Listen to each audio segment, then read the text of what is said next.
Hey, Biscuit, thank you for the raid. That's much appreciated, man. I was just about to start. Thank you, Biscuit. Let me get a shout out for you real quick.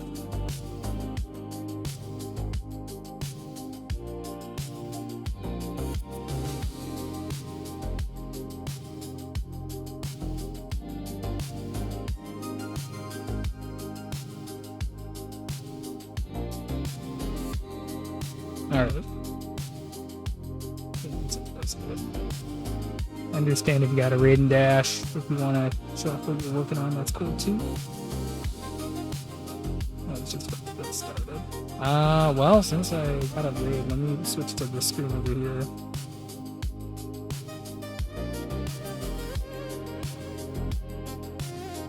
Yeah, this old thing, this old slideshow.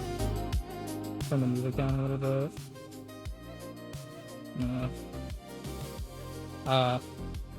Yeah, I'm here. Yeah, how are you doing, Biscuit? It's been a minute. I finally have made it back to stream.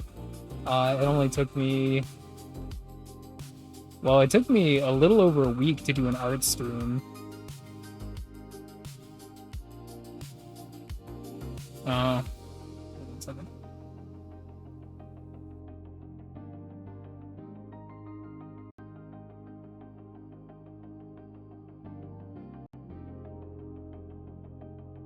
One. Yeah. No, it's honestly, if is that better now? Is the mic better now?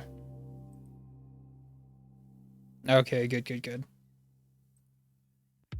Yeah, we're gonna actually, I think now that we mentioned it, we're gonna start off and we're gonna do a little bit of a video game art today, just to kind of ease ourselves back in.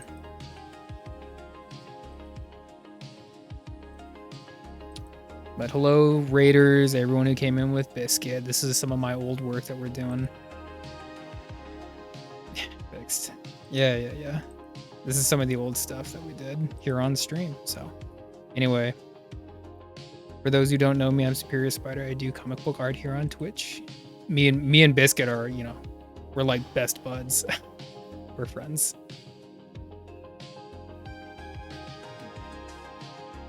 All right. Anyway.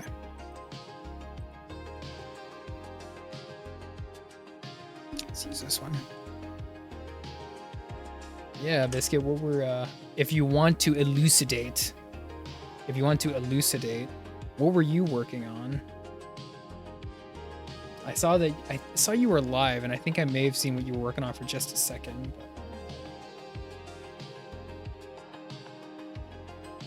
Let's move down here a little bit more. And don't worry, I'm gonna switch the screen here real soon. I'm just getting kind of like a composition laid out. Artax, yeah.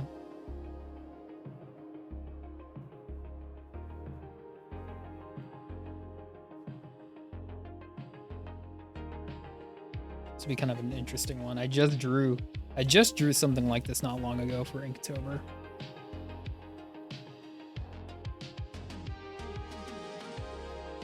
Here, let's go to this screen over here.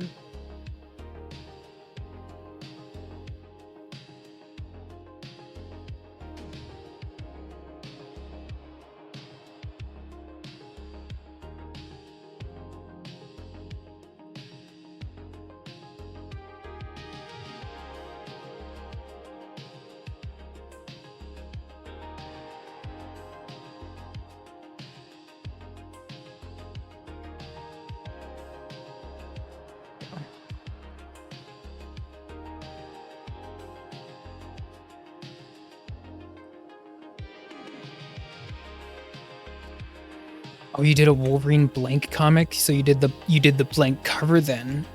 Bro, it's been so long since I did a blank cover. ATCs. Finished Bulma, started another piece. Yeah, finding it. This is to finish a piece a day. No, I completely understand what you mean, Biscuit. I've just been kind of like chilling and doing graphite stuff in the meantime, Cyber Mewtwo? Is that the Mewtwo that had the armor for like 2 seconds? Is that the Cyber Mewtwo you're talking about?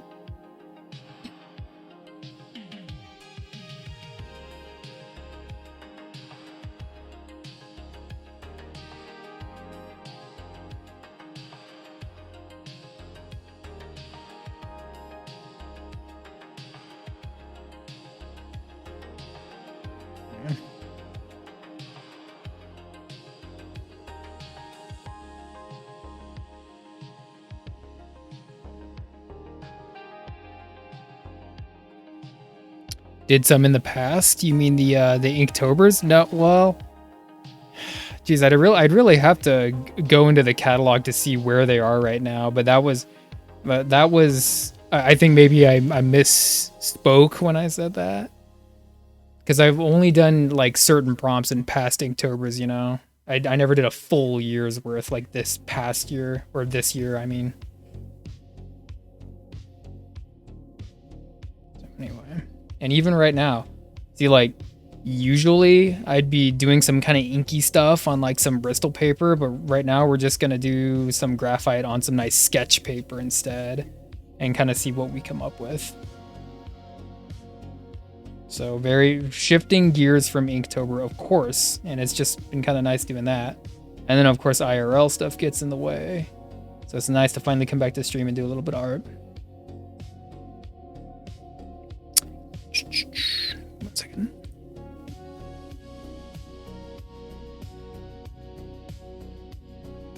The Cyber Research Mewtwo. Yeah, everyone loves that Cyber Mewtwo. Yeah, absolutely. If you want to show it off, I'll show it off. But if you got a Raid and Dash, I understand that too. Inktober is definitely a beast. Actually, so what I'm doing right now is I'm almost done with it too. I'm actually annotating my Inktober because it's all in one book. I don't know if you keep all your Inktobers in like one pad or one book, but I'm actually annotating one page for each entry. So just kind of like some of my thoughts and some of my process and what I was doing that day to accompany the Inktober. Because, you know, when Inktober was over, I thought, you know what, it kind of just became like a little bit of a kind of like an October diary of sorts, or an October journal. Just because it did force you to do that every day.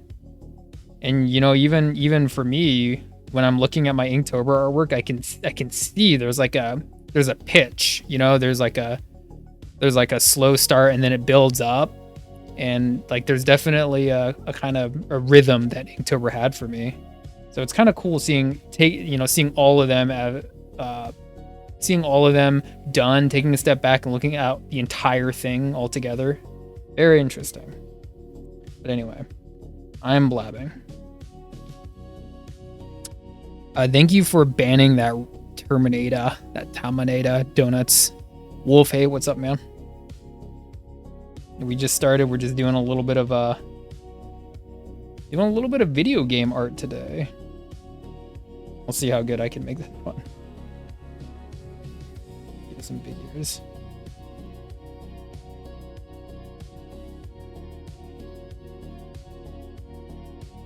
Kind of like big hero style chin. Because for some reason he has a really big chin. But how are you doing, Wolfman? Gay Ransom is Gay Ransom is.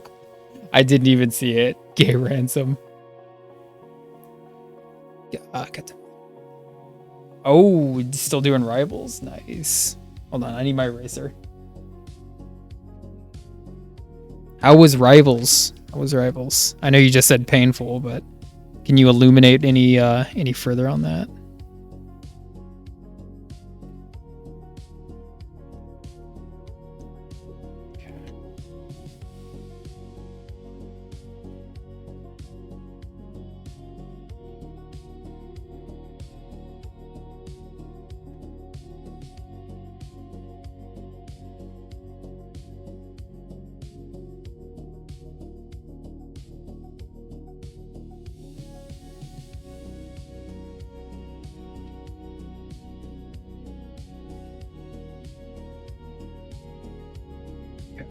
Get my reference up real quick.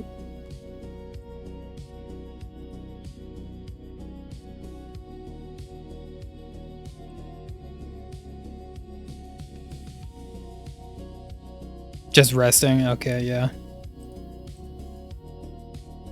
So it was a difficult session of Marvel Rivals today, it sounds like.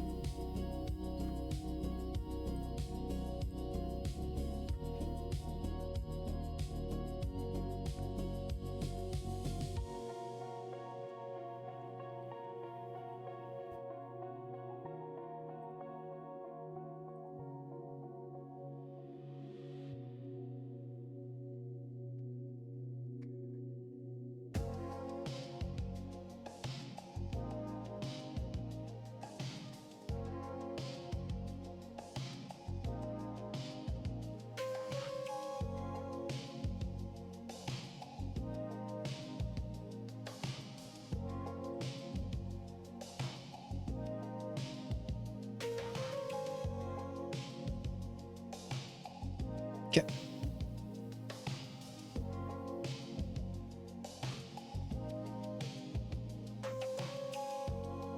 Is no one playing Gambit? Is that my understanding? Okay. I got my reference up, so now I'm kind of getting the shape language of this head a little bit more right. So he definitely has the typical hero physique. Let me make him do one of these.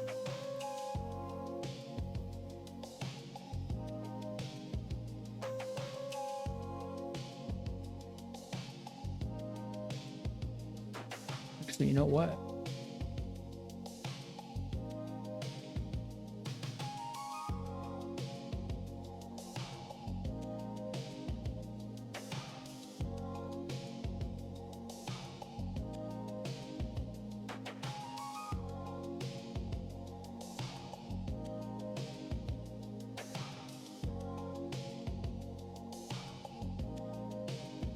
Hey, you good, Biscuit. Thank you for the raid again, man. I appreciate that. I'm just getting started, so I'll be here for a little while longer. This is gonna look, I think it's gonna look good when I'm done. I really feel like drawing today.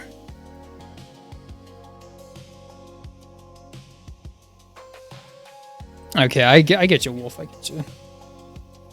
I didn't know Vason was playing Gambit.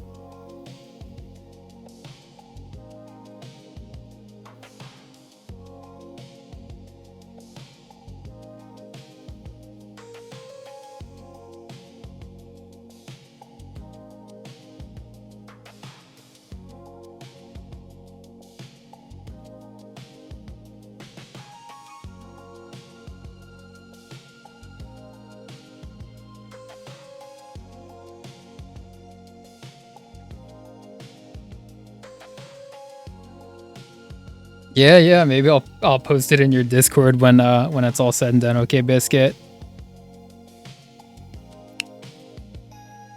Got him to lord for her. Yeah, thank you for the alert. You know, Gambit's cool. Gambit's cool, but he's too cool, and you know, lots of people love Gambit because he's the cool, you know, he's the cool guy. So it's like I like Gambit too. It's kind of like from afar. You know, I like Gambit from afar. Like, I don't hate him. I don't say I hate him.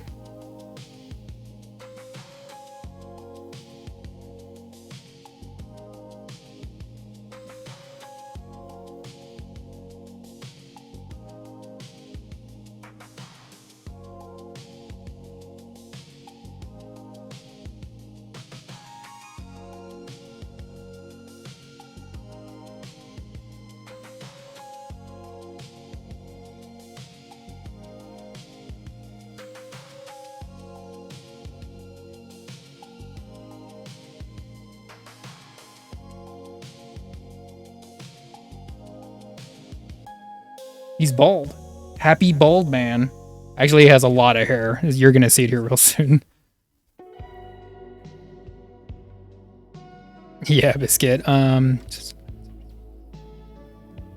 Wolf, do it. I mean, I did. No, I'm joking. For some reason, like I did a commission of some Five Nights at Freddy's art and a few years ago. No, it was only like a couple years ago. And then I did Inktober Five Nights at Freddy's, right? And I don't hate the franchise. Like I absolutely know what it is. It's mascot horror. But I love it. You know, I have a soft spot for it, and I think it's cool. It definitely opened the floodgate for animatronic creatures to be portrayed in horror, and I like that. I say, you know, more monsters in horror movies, the better. I say. And yes, I am gonna go see the second one, of course. Okay, I'm thinking, how should he hold this? Give me 1 second. Damn, some of these look really good. Some of these references look really good.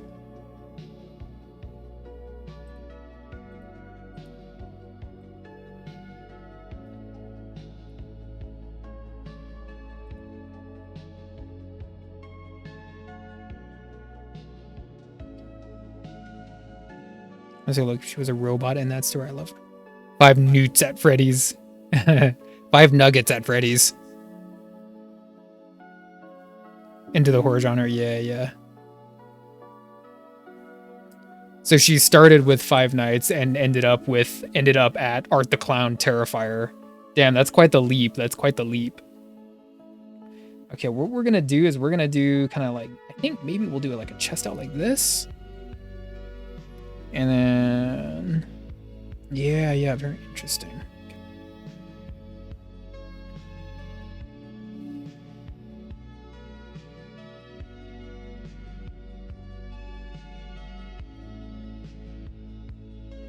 Actually, could he just be holding it like this?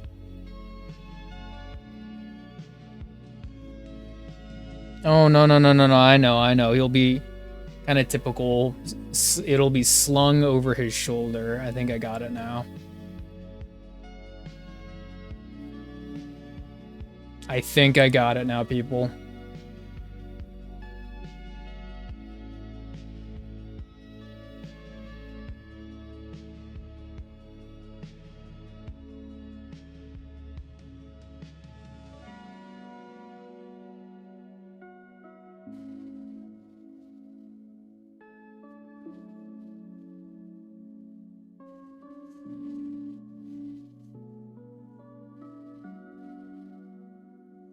Actually, it should be like this.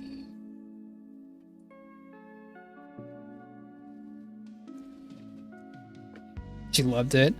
I like Terrifier too. It's I haven't seen all of the Terrifier stuff, but I do like it. Unfortunately, he's kind of reached that point where he's a little bit oversaturating. I think he got really popular really fast, and it almost just feels like there's like too many fans of him right now. But I still like him. Still a very cool movie and cool character.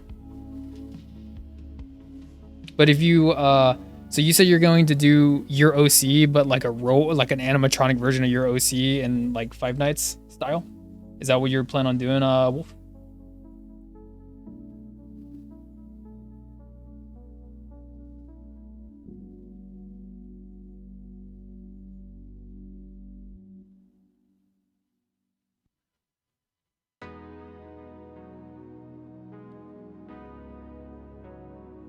Okay, let's go over here. You can see what I'm doing. Can you see what I'm doing? Yeah, you can. Okay.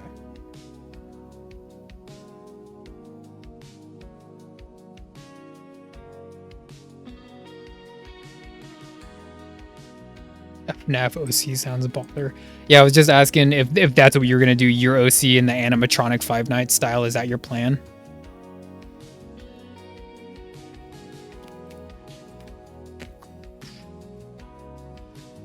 Yeah. You might want to cut your teeth on like at least one Freddy or one Chica just to kind of prime yourself, you know? It's a distinct style. It's a distinct style with like the large eyeballs with the separate piece eyelids and everything. It's cool.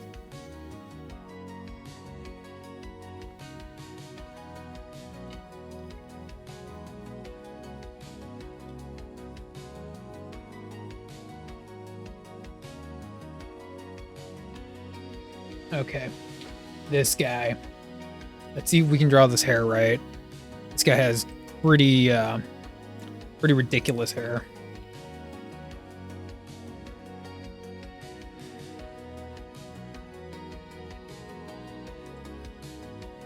It's gonna be like this.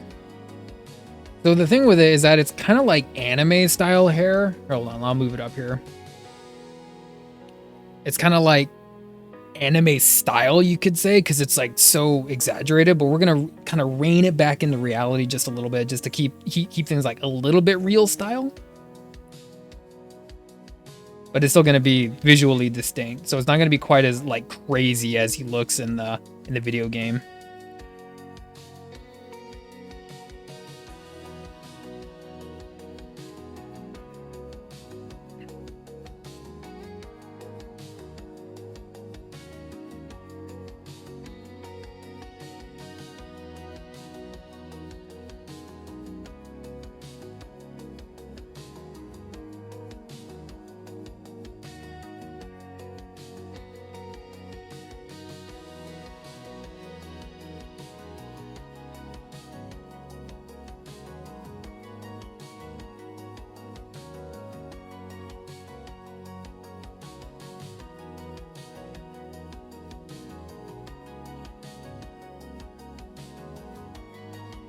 Hey, Bast.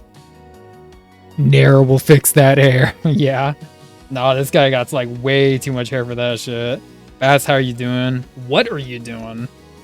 Having a good Monday? I hope we're all having a good Monday. Does anyone know who the character is yet? Is it too esoteric?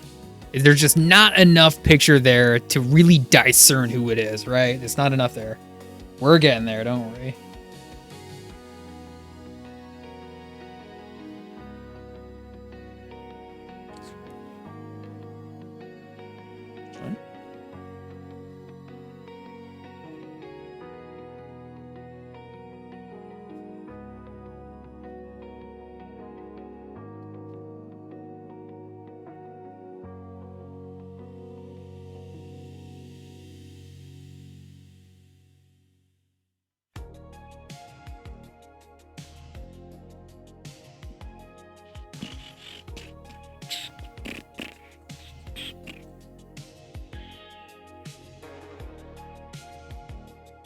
Actually, it means that the hilt needs to be like over here like this. So it needs to be like that. Okay. Michael Bolden, hello. Ooh, it's close, Michael. Close. It is a samurai. Although we did just draw Samurai Jack for Inktober, so it'd be a little redundant if we did him again, wouldn't it, Michael? Nice guess, but no, you're wrong. From a video game, though. And, of course, Michael, hello. How are you doing? Thank you for joining in. Some guy with a sword, yeah. From a video game. So some kind of samurai character from a video game. What could it be? You know, what are our available options?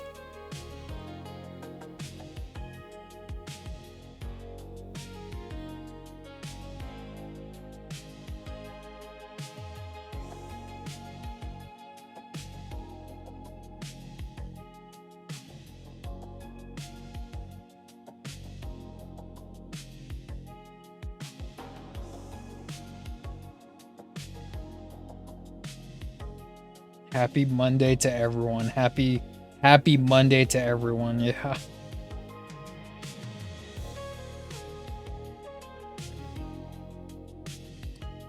Pencil sharpener?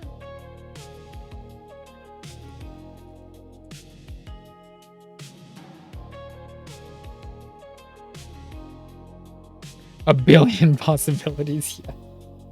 Yeah, kind of true. I mean, even Samurai Jack was in his fair share of video games, right?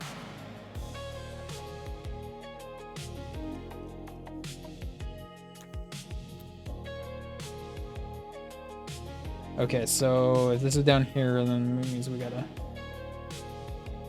So it means we need to rotate the hand a little bit more.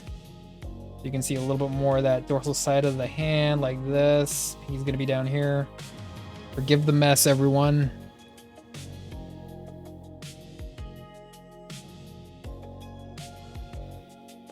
Gotta get the fingers loaded in the right slot.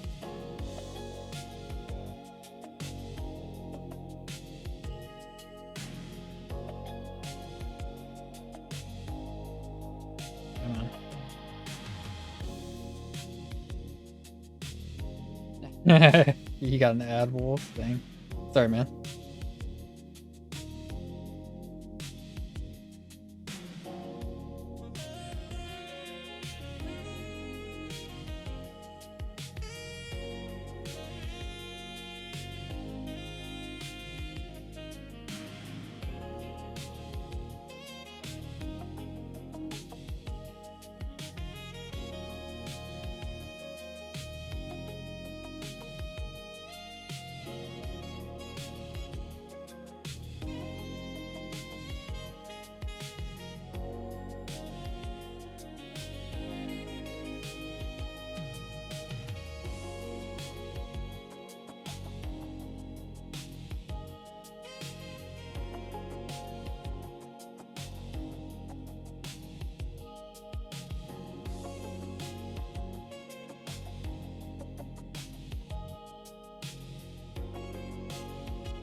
Okay.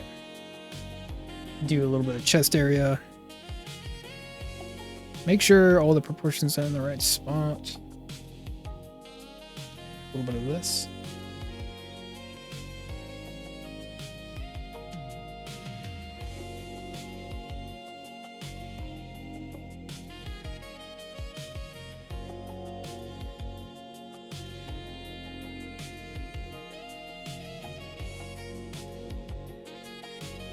Too human, yeah. It is a human fighter. It's a human fighter.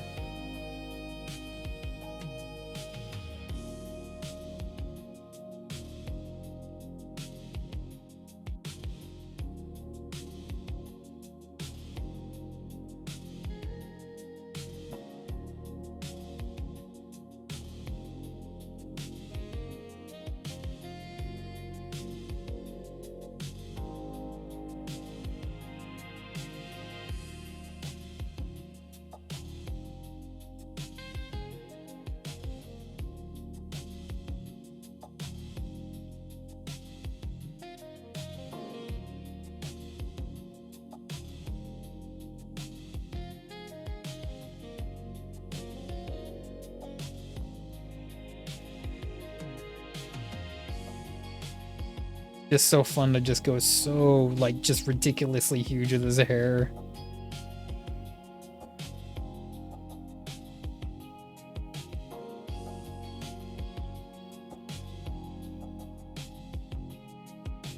See if we can get in there a little bit.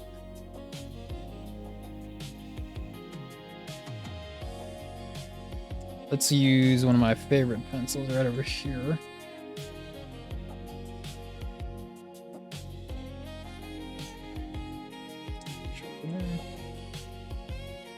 So obviously this thing is like a nub, you can see.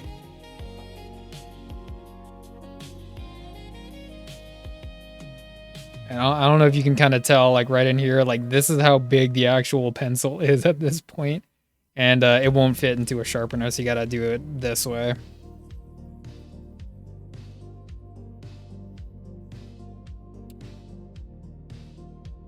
Thankfully, I do have one backup of that same pencil. Who is this? Who is this man?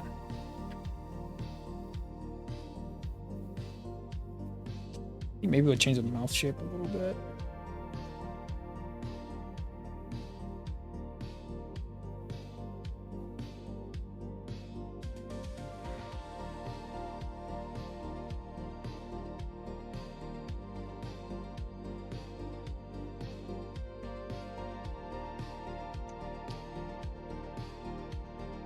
Yeah, it's freaking, it's like smaller than my thumb. It's baby sized. It's not Bob. You're close. It's not Bob.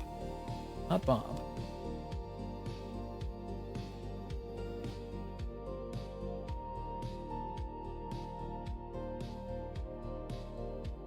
And so like the thing I try to do when I draw these like anime or like anime style characters is I do try to make them like a little bit more Asian looking, like realistic, with a little bit more of the almond shape eyes. So I try to employ a little bit of that.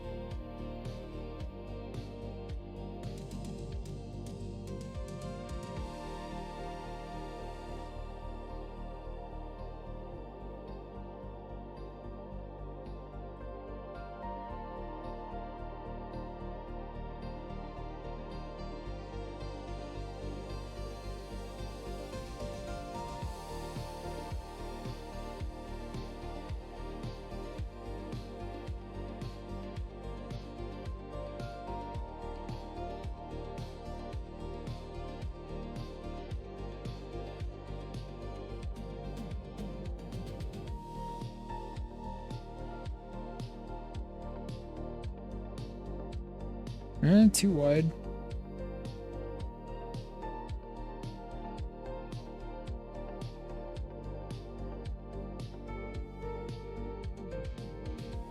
No, not enough.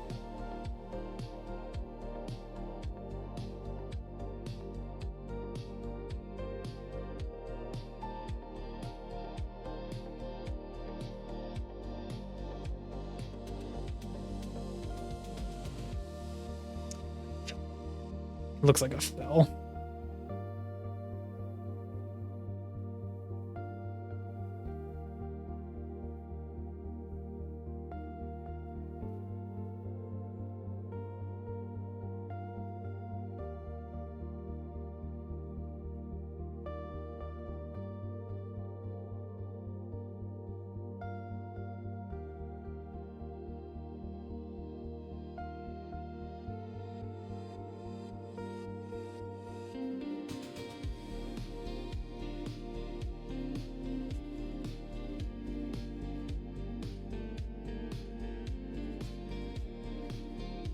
Okay, so the hair is gonna be like, let's use, should we use this one? Hold on. Maybe we can use,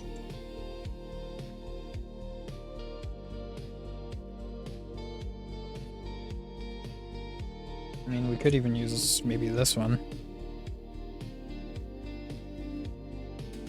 Might be a little too soft for what we need, but we'll try it out.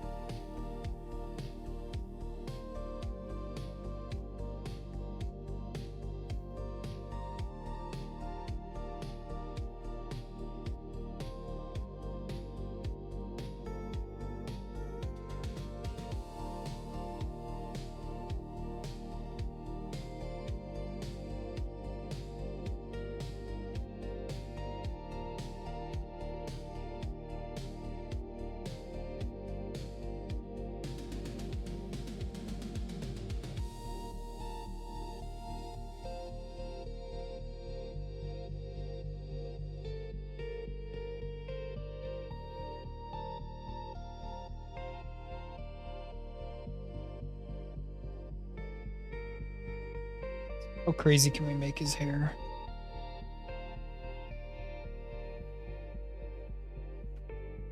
Oh, you're good, Wolf.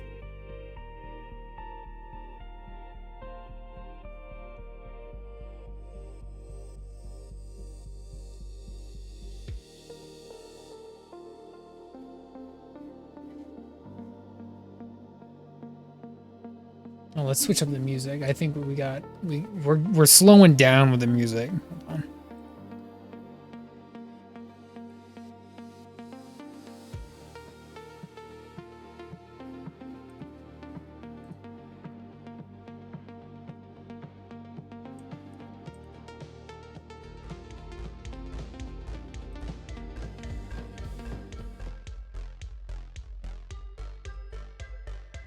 Maybe it sounds too similar.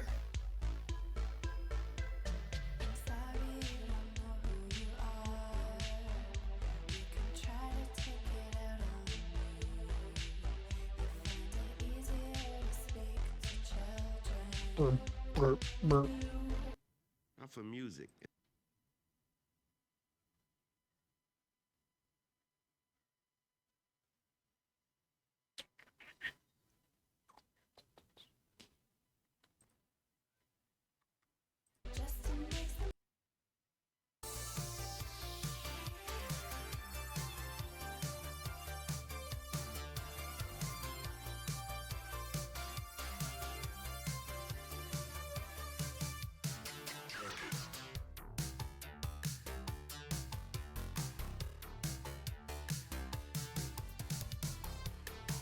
It's not Chakan, not Dirk the Dare. Not Dirk. And you know what, Bast? I did Inktober Day, what is it, like 14 Trunk? And I literally just drew like a little like fantasy warrior guy sneaking up on a mimic.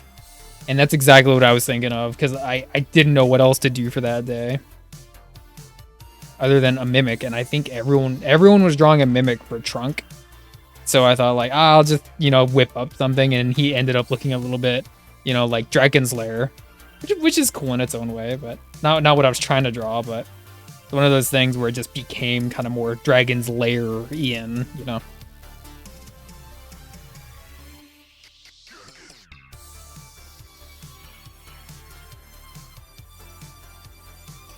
It's not Duke Nukem. Actually, I don't think, I never made it around to drawing Duke Nukem. Not yet. I have a Duke Nukem toy. Never drew Duke Nukem, though. We need One of these. Hold on. No, no, no, no. We need this one.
Japanese businessman.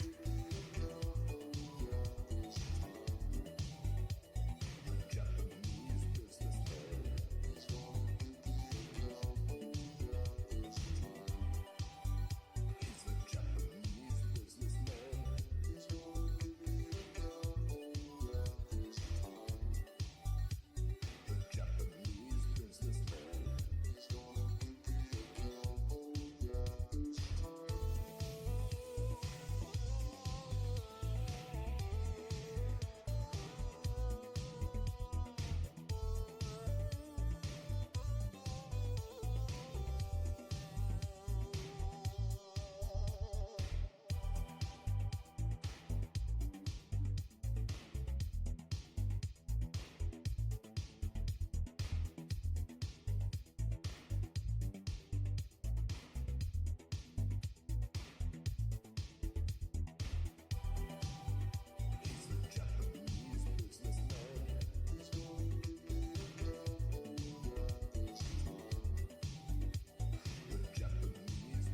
businessman. He's a Japanese businessman.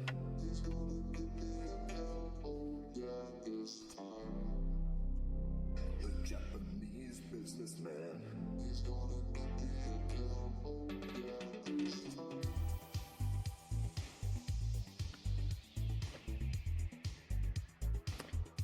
Tech, I have not. I'm actually I have my own that I'm still kind of writing, and then I'm working on actually making a hand illustrated comic with someone else who's actually not here in chat right now, but that would be Retro 2114.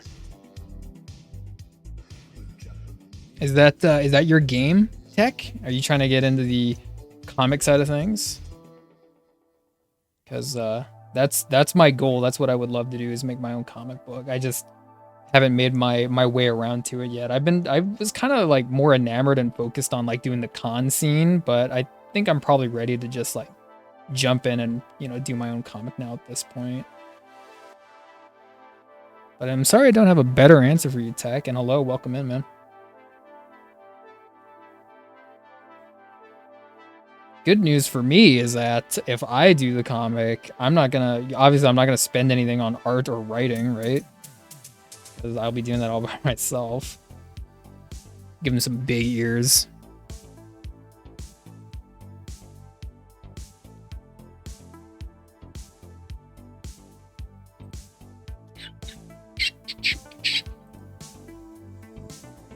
Okay.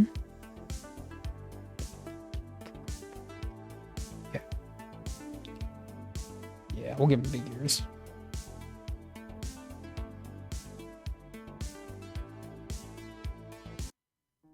Hold on, we got ads.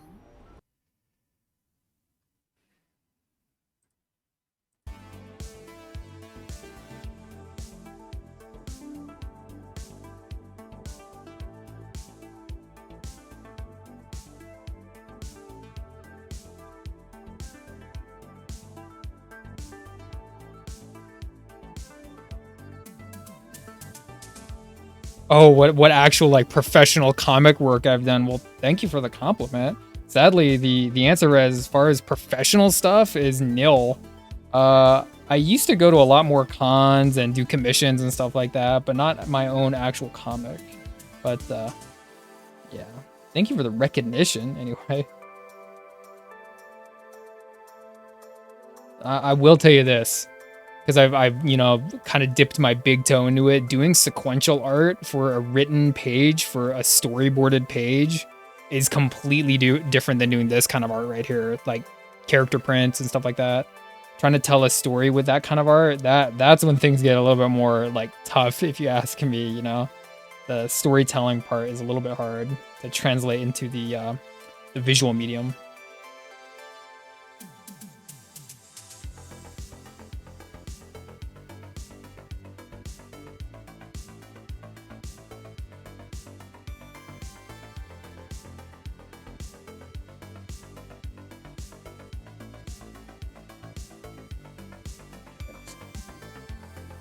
Go with the strands. We're gonna make a strand type game.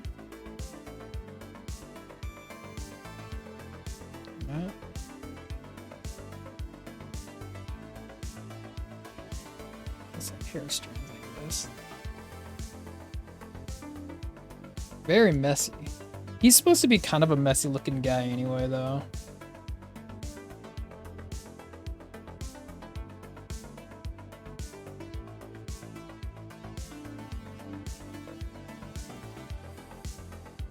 And we'll do some of those.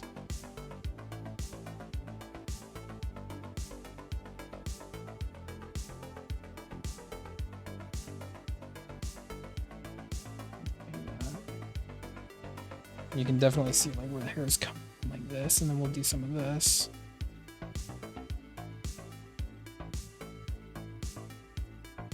Dudes who have big ears. They can hear good, yeah. Dudes with big ears, maybe. So no one knows who the character is yet? That's sad. That's so sad. I wonder if I'm doing a good enough job.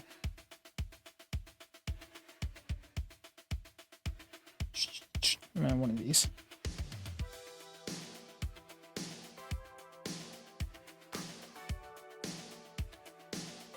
Yeah.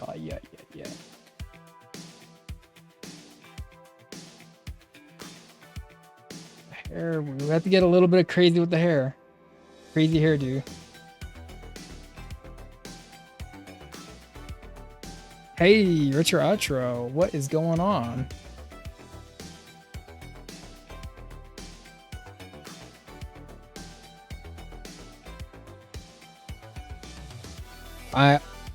The weekend was crazy, Retro Outro. I had to go help Mama Spider for a while, but she's doing well now. I hope your weekend was good.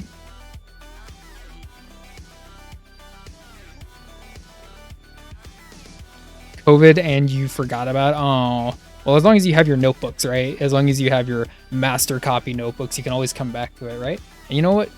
Now that years have passed, you can come back to it and maybe like kind of look at it from a different lens and maybe thought, oh, that could use some, polishing. So the time can be its own blessing, right? It takes a lot to get ready to the point where you can start producing the artwork for it.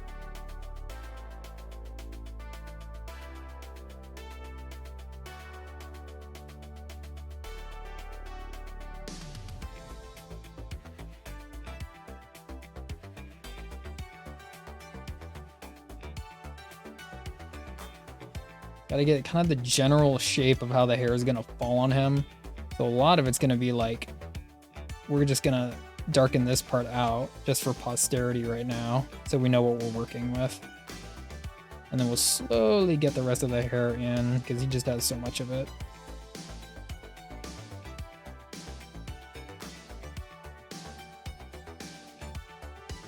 So familiar not placing the name. Yeah, I mean, it's right. It's just right there, right? But it was Santa's Christmas card. I petted another goat. That brings my total for these days. Ooh, 6. Wow. Another goat. So now you add that goat to the collection.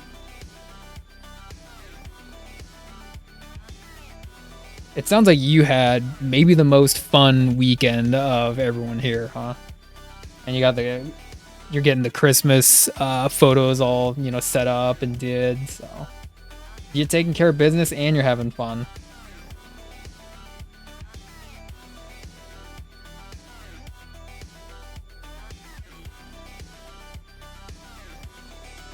Let's get here.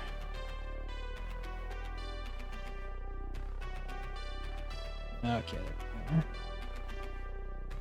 And we're gonna go back over to this side of his hair real quick.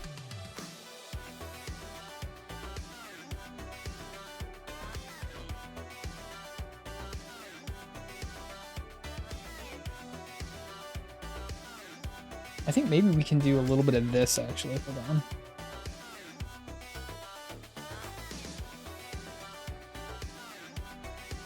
There we go.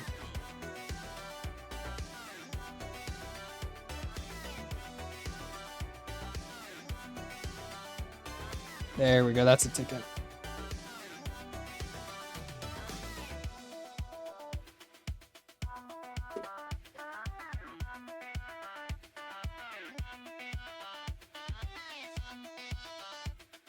What can we do about this? Is it the right shape? Are we composing the right shape of this thing? Maybe a little bit less Irish up here.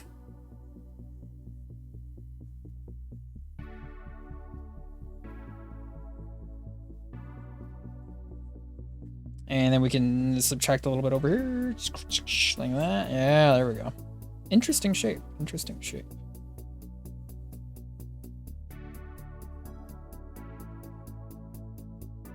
Keep doing that.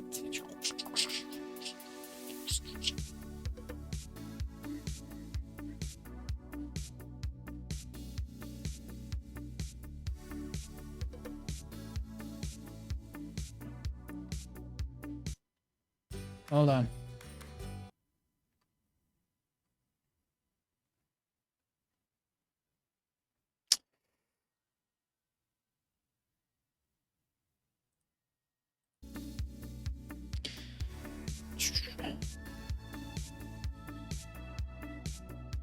Still a decent advice. Look back and polished it writing wise, plot, character stuff. Like, yeah, Tech. Like, honestly, like I've noticed that with like the comic that I've been working on forever.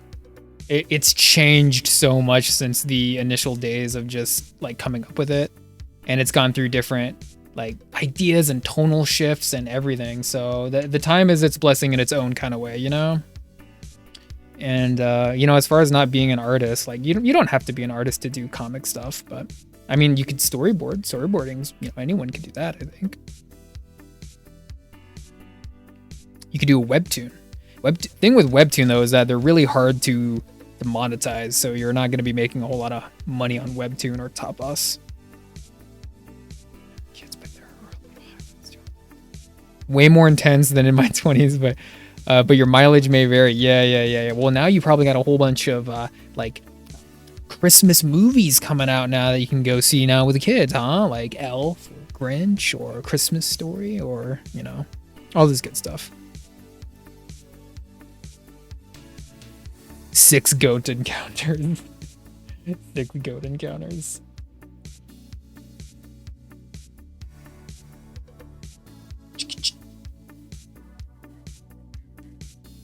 Let's use this one. Hold on.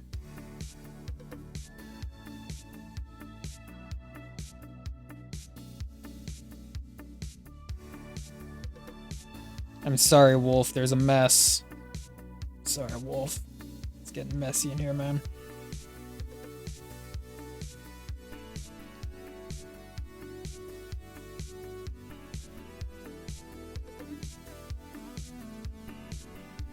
All right. Basically the kind of the right head shape that we want. Go down here.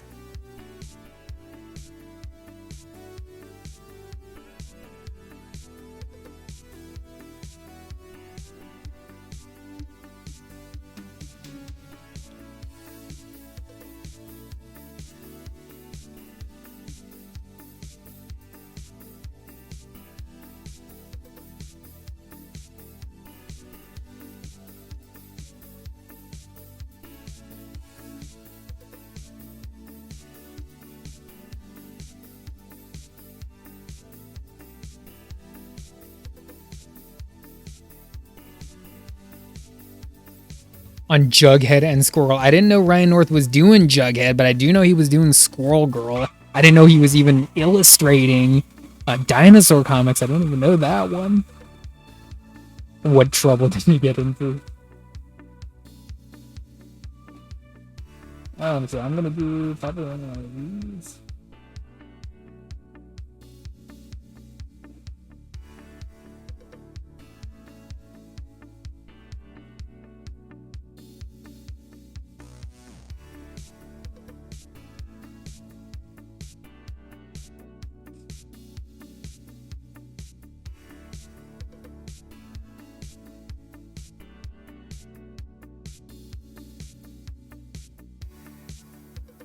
Maybe it was maybe a little too wide. I tried to make it wide, but maybe a little too wide.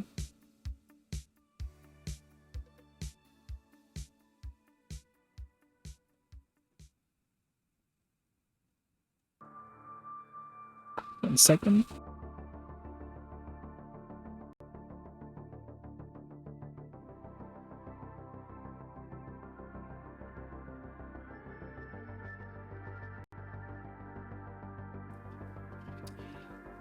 One. Okay, there we go. Art looks like 70s samurai films. Heard one of the famous actors from that era passed a few days ago, and now the Akira Kurosawa films are now being promoted. Now they're being promoted? The immortal Kurosawa? The acclaimed, the immortal Kurosawa? Actually, I think when they designed this character, it was definitely with Kurosawa in mind. Definitely Kurosawa in mind. I would probably equate it to something like, oh man, it was Yojimbo, right? Is that the one I'm thinking of? Yojimbo? Yeah, I think it was Yojimbo. I think that was the look they were modeling him after, was that. And even in the game, which I think it's, see now I'm blabbing, Throne of Blood, and Kurosawa's Throne of Blood, and he gets the slash across him, and then it goes, like, you can even do that in the game. So like they were very literally lifting from Kurosawa with that one. Hey, Deathink Spot, hello. How are you doing? What are you doing? I hope you're doing well, Deathink Spot. Are you still painting masks? Are you still playing games? I hope you're doing well, whatever it is. Ryan North. Ryan North has been around for a minute doing comic books, but yeah.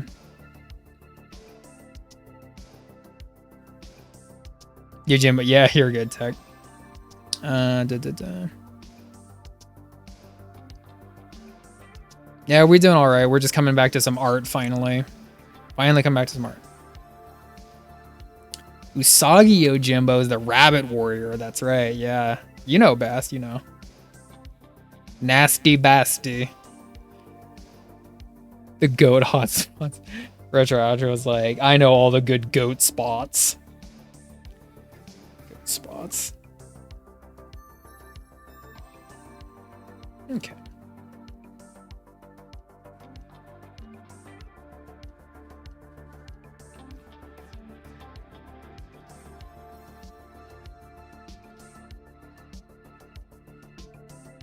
It's been a minute since I even saw a little bit of Kurosawa. It's hard, I guess, finding the time for that stuff, but so good. It still holds up if you can watch them.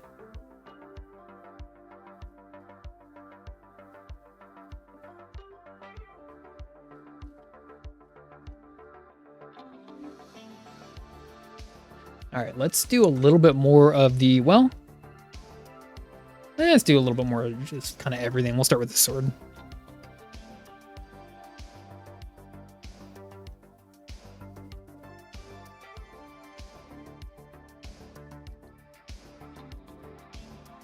The hookup, yeah.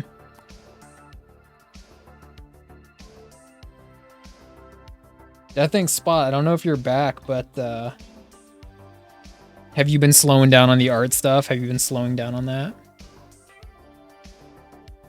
Let me see, where's my reference?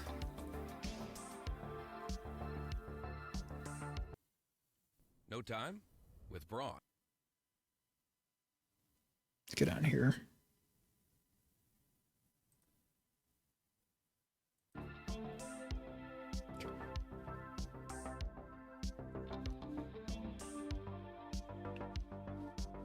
Fabric. Everyone's favorite part of the drawing is the fabric, right? And let me see. Do I want him holding it? Scabbard? The sheath? It's gonna be like, I guess you can put it. No. It's gonna be on the sword. So we can put the. Is it a wine bottle?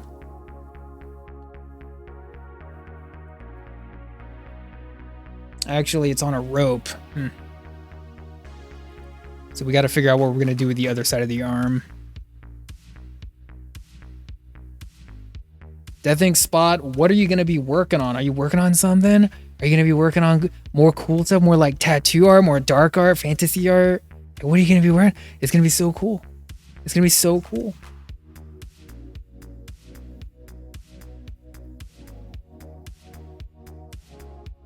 Okay, I'm going to get one of these. So this. Neck is going to be over here. Shoulder's going to be over here.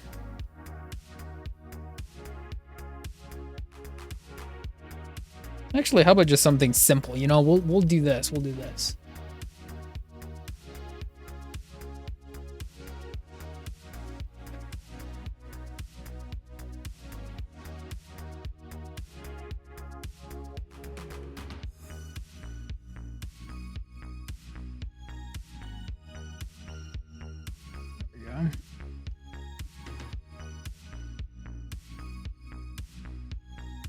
Full-time work.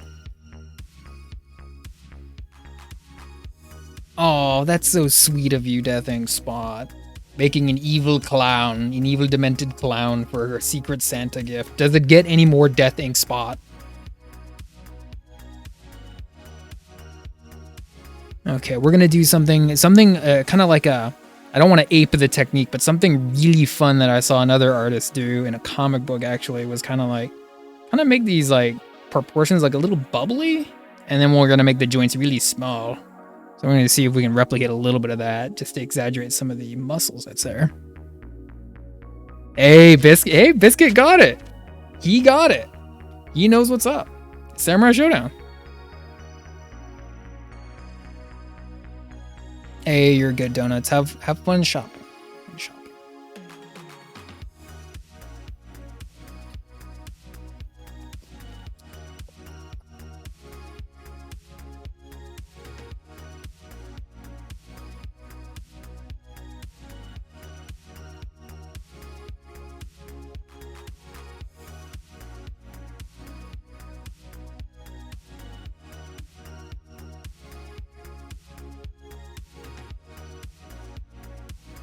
See, everyone, Biscuit, I don't know if you're still there, but everyone was kind of struggling with who this character was, and you just show up in here like, oh yeah, Samurai Showdown. I like it. That's a flex. A little bit of a Biscuit flex going on here.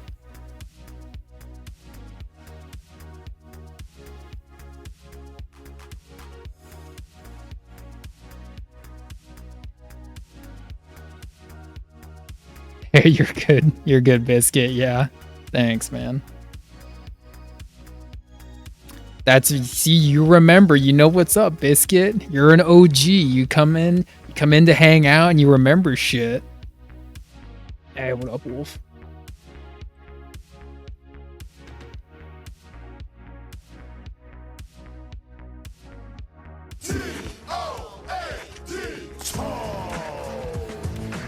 Yeah, what up, Retro? Retro, you showed up. Hello. Hope you're doing well, man. I was wondering when you'd come over here. I was wondering when. I hope you've had a good Monday. So it sounds like everyone's had a pretty decent Monday, somewhat decent weekend. So.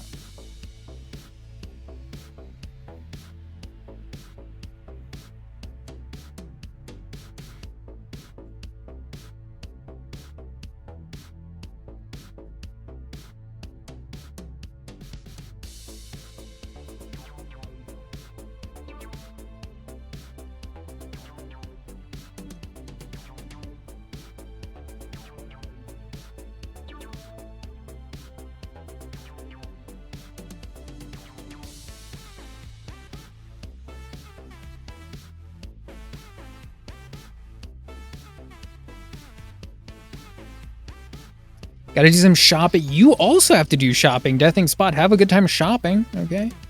Get all of the special Christmas cookies and all that, okay, Deathing Spot? Checked. But as Antonia? I don't know Antonia Wolf. You might have to elucidate more on that. Oh, I don't know. I don't know, Retro. I just thought maybe you were... I didn't see you were streaming. I thought maybe you were busy today. Yeah, you're good, Wolf. Okay, yeah. I'll check that out here in a minute, man. Yeah, different ways. Probably a good idea. I hope you're honing that craft of storyboarding. That's like a whole skill in and of itself, man. I was just talking with someone else in here, Tech66, who was just asking about all that. And Ofta, yeah. Animatronic. Oh, sorry, I hit the wrong thing.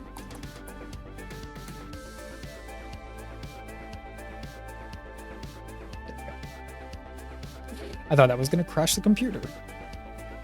Let's get back to this guy. I think we gotta put the elbow all the way out here. All the way out here. So let's back a little bit.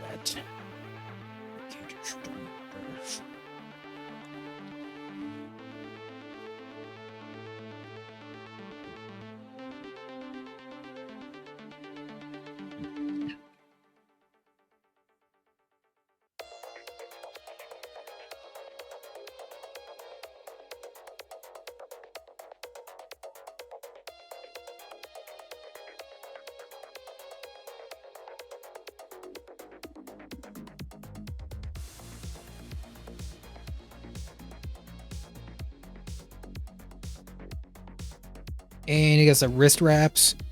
For some reason, I can see. As an animated short, yeah, that's probably a good way of looking at it.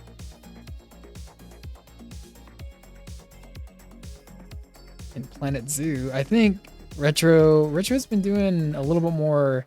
Oh, Are we ready for this party? The City Builder one lately. I think that's the one Retro's been playing.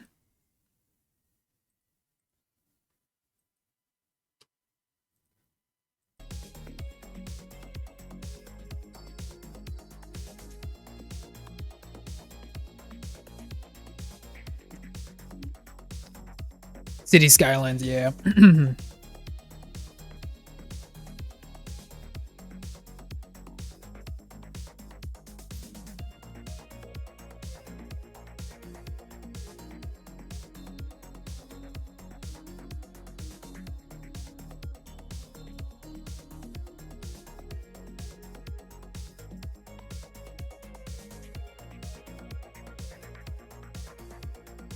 Blah, blah, something like this. Come on, Spider. You're better than that, Spider. And we're gonna do one of these, because that's what Spider always does. Spider always does one of these.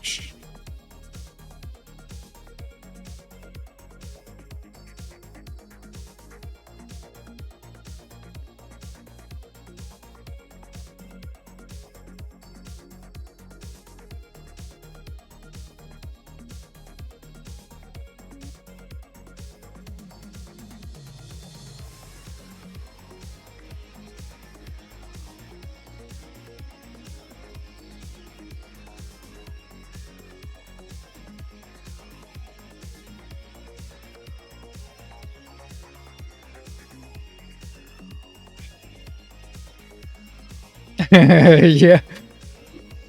Yeah, I know. Godspeed, Spider-Man. The art is looking nice. As always, thank you for sharing your breath. Hey, Retro Outro, thank you for showing up and blabbing with me. It's nice to have a little bit of company when we're sitting here doing the art thing, right? I was just saying this to my dad, who I was speaking with the other day. I'm a chatterbox. I can blab for quite a while if you get me going. I can definitely have an issue with not shutting up. But thank you.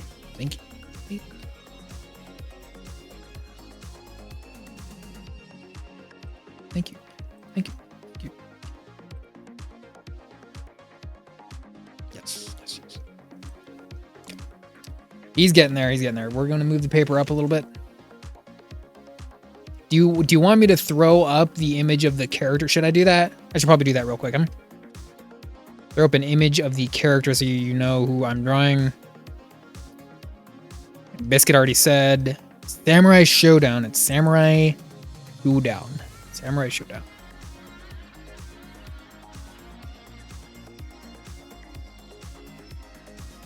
Hold on.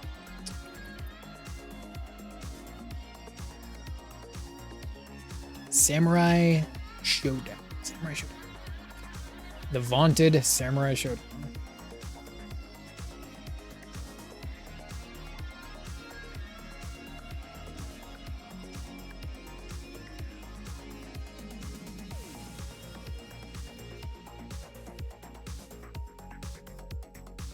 Hold on, I gotta find a nice JPEG y'all can look at.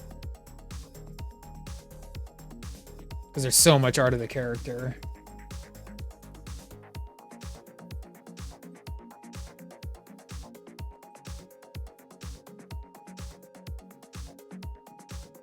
Has been super duper clean, so I've been lurking very much this month alone, but he's entered his symbiote phase.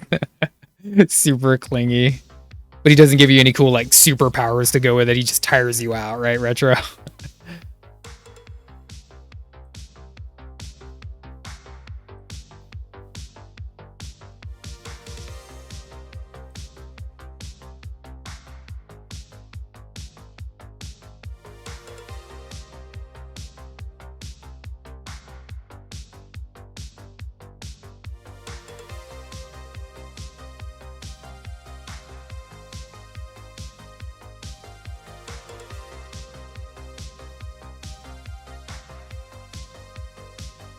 Maybe this one.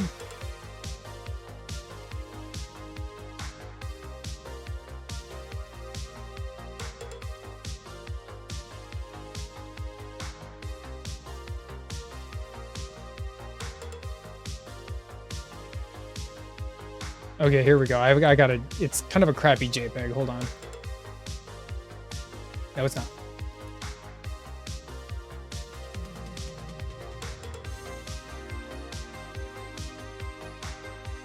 Sadly, no super strength or web slinging.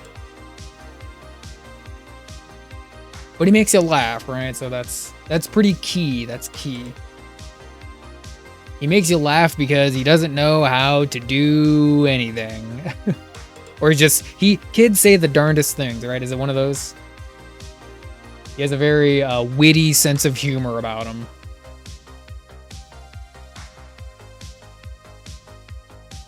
God, I cannot find a, hold on.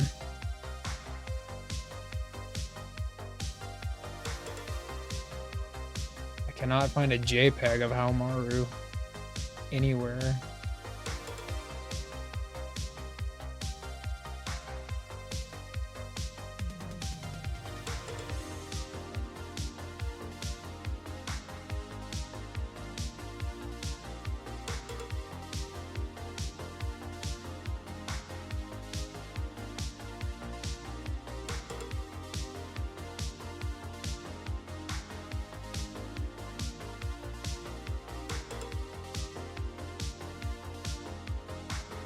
Okay, here we go.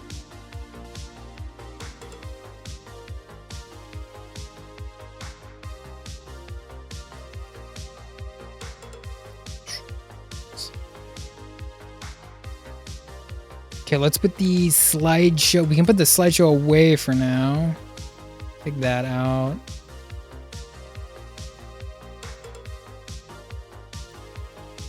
Oh my gosh, this picture. My, hold on. My, this is still loaded up. My, kind of my Inktober day 31 picture. Silly stuff. Yes, I need to. How dare you? And I was like, eh. He's the one who took over an hour to drink. He said, "How dare you let my ice melt?" Man, TMNT, live action film, but at the cost of the mature less. Yeah, is that Last Ronin still like coming out, Tech? Is that still coming out? Yeah, that one was a pretty good photograph. I was actually at a convention, like a horror convention. Horror convention. Me and Donuts, and snapped that photo of me. Pretty good.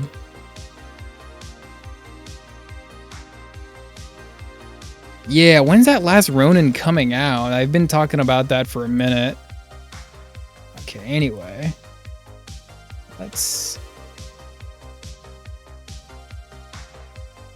I'm getting the Donuts and yeah. It's right. Where is it? Here.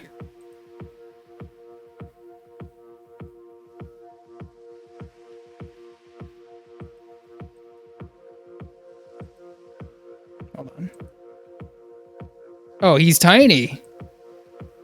There we go. There we go. There's the boy. There's the boy. Scrap for... Oh, really? Are you kidding me? I didn't know that. It was scrapped for a kid-friendly take? This is news to me.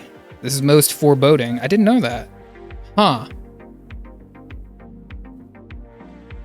Oh, there's a more mature cut of the 90s film. That would be pretty legit. And a horror concept.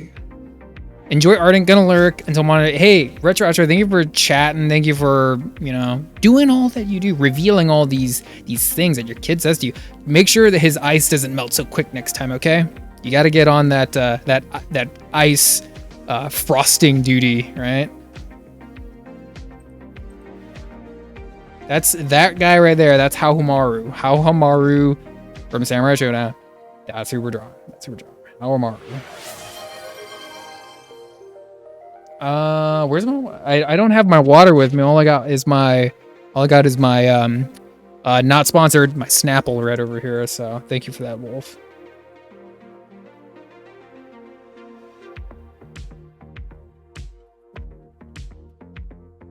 Kind of in the mood for something a little bit more sugary for this evening.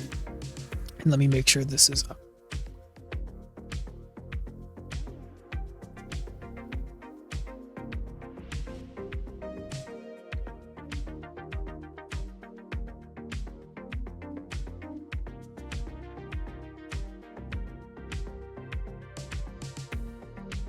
That's so weird. Okay. Let me go here. Here. Okay. All right, back to the art. There we go. Reference up. Yep.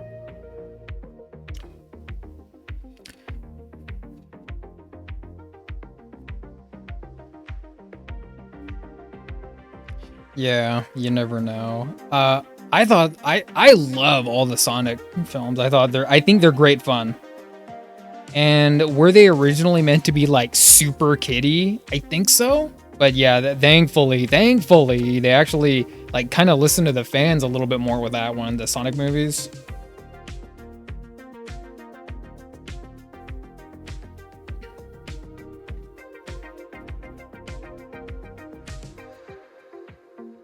Okay, work on the arm down here. See what I'm doing. Okay, hand on the hip, kind of like this.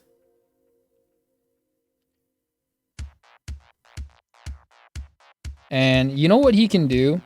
He can we can make it so that his hand is on his hip like this, but then he's also holding the little rope that's carrying his little jug, his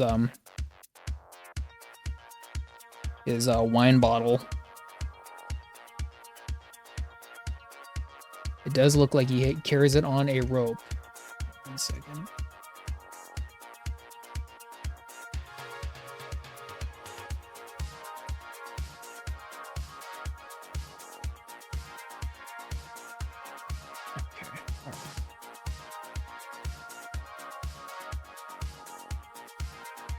Oh, did it do bad? I haven't heard that. Retro, there you go. I know, right?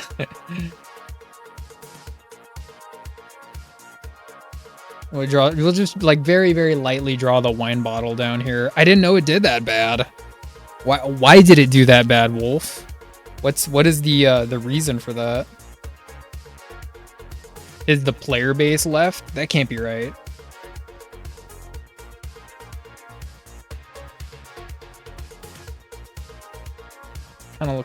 Kind of looks like this. And it's not a huge wine bottle. I guess kind of modest. Right? Bigger than his hand. Yeah, bigger than his hand. All right.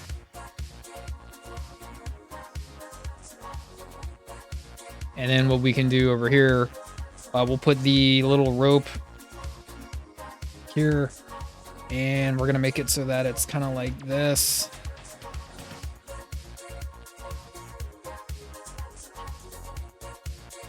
Kind of a weird song.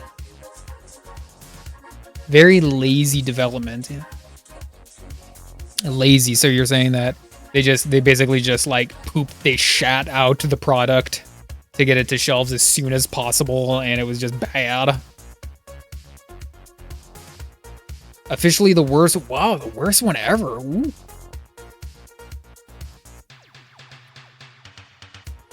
There's a scene where Ralph is screaming on top of a church, but at the image it's actually Mike. Oh, that sounds so juicy, so edgy. It sounds so cool that there was actually a part of that movie that was like that, because that movie was so friendly and comfy, you know. Retro, we know you're a Next Mutation fan. Get out of here with your Next Mutation nonsense. We don't like Next Mutation. You always bring it up, Next Mutation.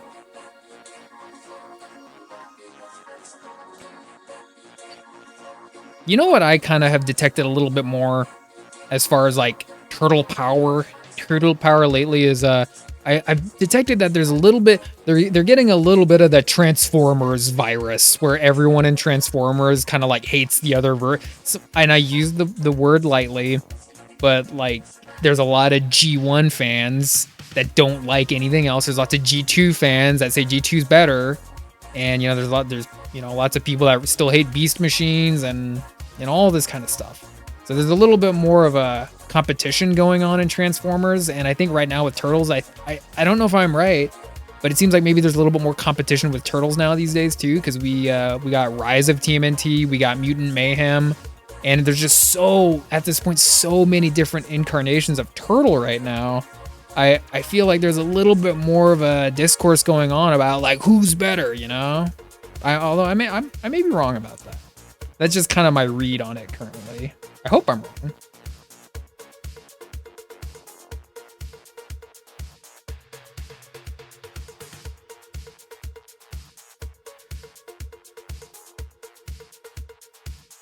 They lost the magic behind the franchise. What a sad day for Call of Duty fans, right? Wasn't the last Call of Duty, like, didn't that one do really, really good, if I'm not mistaken? Wilf?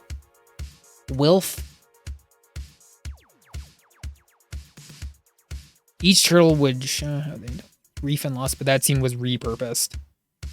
It's so juicy hearing about these movies that you know, that you've seen 100 times, and that somewhere out there's like this special cut of it. You kind of heard the same thing about Batman Forever, right? Where there's like a special version of that movie where there's like this all kinds of stuff, basically.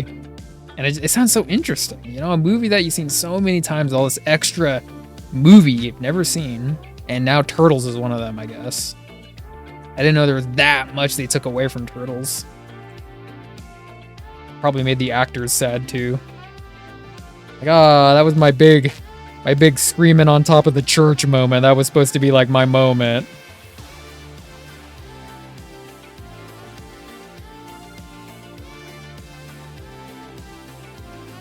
Not the bigger fan now the much older games. Yeah, I'm a fan. The older Call of Duties, yeah.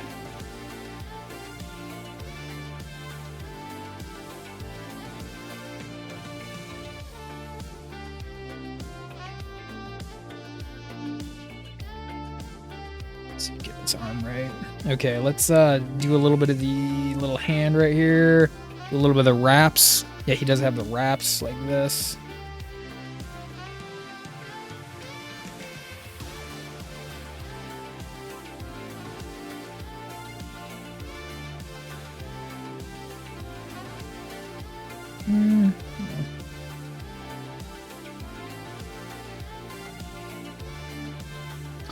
Wolf, you're getting back into DC Comics? That's good. DC Comics is kind of like a bad rap. Even Armada's better than Beast Wars. What? Don't say that, Retro. Even Armada's better than Beast Wars. Do not say that. Heresy. I love DC Comics. I currently buy more DC Comics than the Marvel stuff right now anyway. A good someone, so basically, you know, not Spider has said this, but DC Comics, they're not like, how do I say it? They're not like at their 100% full power yet, but it's nice to see that they basically have a game plan going forward. Whereas Marvel, it just kind of seems like they're spinning their wheels and they don't really know what they're doing. It seems like with like the books they're releasing. So that's cool. It's cool that they're like DC actually knows what they're doing. They got a really strong Green Lantern book. They got a really fun Aquaman book I like. People still, you know, of course, enjoy the classics like Batman. And then I don't need to say anything about Absolute. Absolute's just been a boon to them, really, so. DC, what was their old tagline from the 90s? DC, it's where the action's at. You know?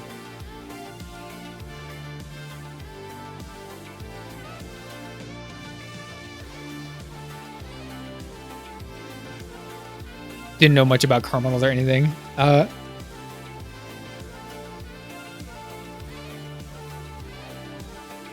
That's pretty cool tech. Huh.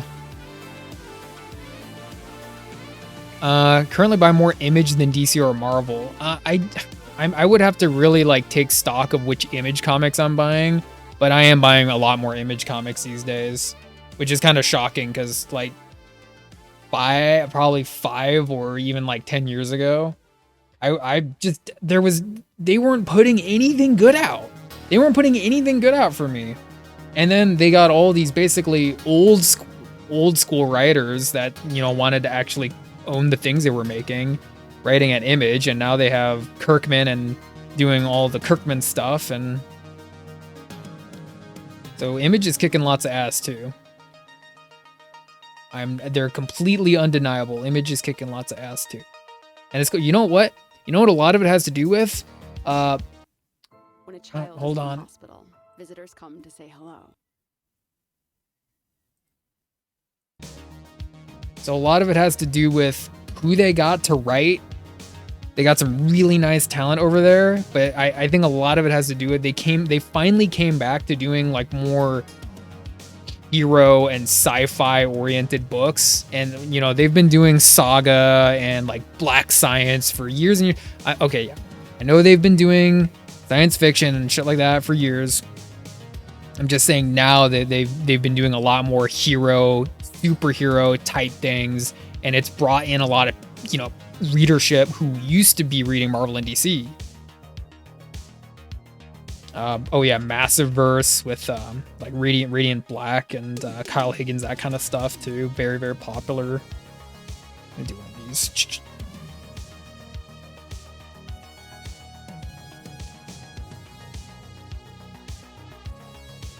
I mean, see, because even when, like, say for example, when Walking Dead came out, like I wasn't into it. It's cool. I like that people like it, but bro, I'm just more at home with superhero type stuff. I love zombie stories, but if I want a zombie story, I'll go and like watch, you know, 28 Days Later. I don't need to read a black and white comic about zombie stuff. I could get my zombie content somewhere else. You know, I could play Resident Evil. which is, you know, I'm not throwing any shade at Walking Dead. I'm sure it's awesome. I just wasn't into it, you know. Superhero stuff, it's like the bread and butter of comic books, and I primarily get my superhero content from the comics, so that's what I like. Superhero comic, easy enough. And now that's what Image is doing. But anyway, we're gonna do one of these. And we're gonna come back in here and kind of shade this out a little bit like that. Funny you mentioned The Walking Dead in 28 days. I was just blabbing about how Image is doing more hero and sci-fi type stuff than they used to, and it's attracting more of the readership that left Marvel DC. Image also did Invincible. Image has been doing Invincible for years. And that's cool. Like, they were like, they attracted a lot of people who like didn't want to read Spider-Man, say for instance, you know, back when they weren't as popular, right? They were attracting all the people who didn't want to read Marvel, didn't want to read Spider-Man, but they still kind of had a little bit of that flavor in them. So they were, you know, a pretty decent comic for a long time, and then they just blew up. So, and it's like, yeah, Image has been doing superheroes. I know they've been doing superhero stuff, but it seems like for probably the last like kind of era, Image has been really focused on just kind of like very contained, very creator owned, like horror, sci-fi type things, and to me it just wasn't interesting. But now they're finally doing hero stuff again, which is cool. And like, even when they were producing hero stuff back then, it wasn't that strong. Now it's really strong because they got the right guys writing the books now. Intro to 28 Days was an inspiration with The Walking Dead up to an abandoned town. That's that's all. I could probably believe that, Tech.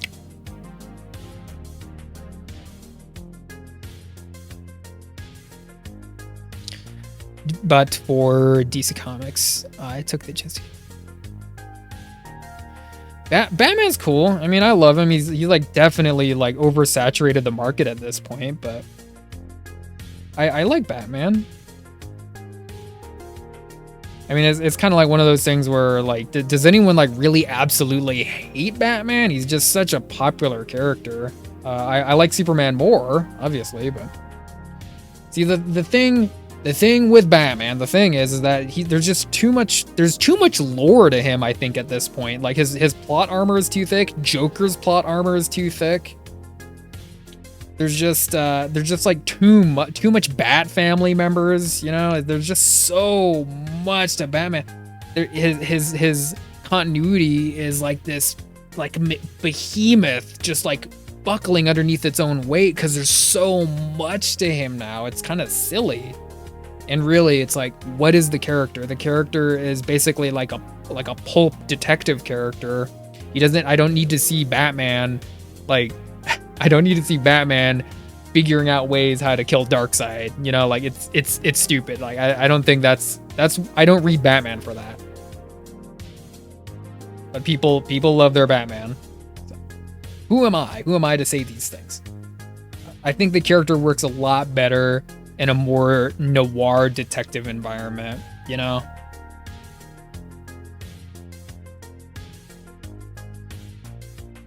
That's just my opinion, though. I love his best villains are the ones that are from that era. Those Dick Tracy villains, the Two-Face, Joker, Penguin.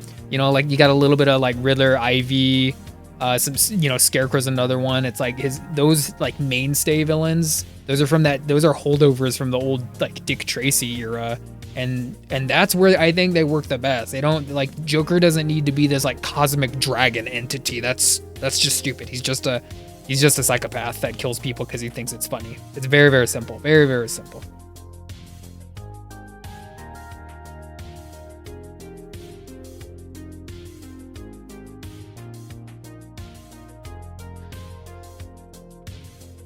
Okay, overexposed. There we go. Better. Batman is a guy, a lot of money, pissed off at the world, and should really seek therapy.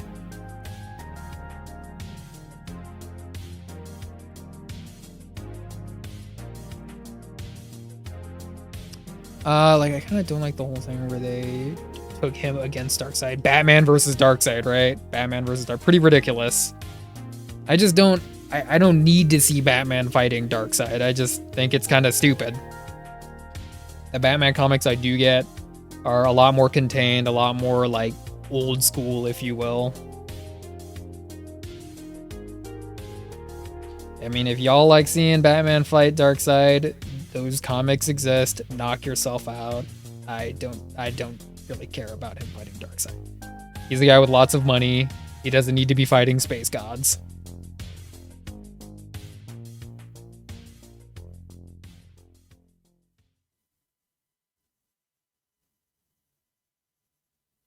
Okay, we reached the end of the music. Let's go to this one.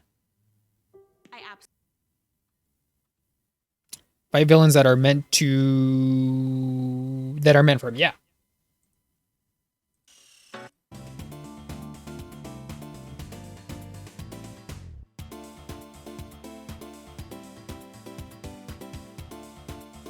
The villains that are meant for him. The villains that are meant for him.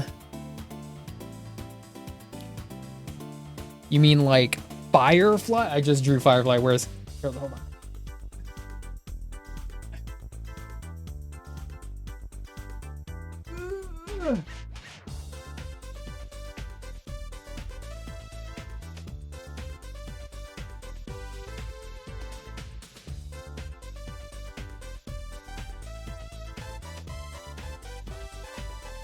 Here we go. The best Batman villain. You don't really even need any other ones.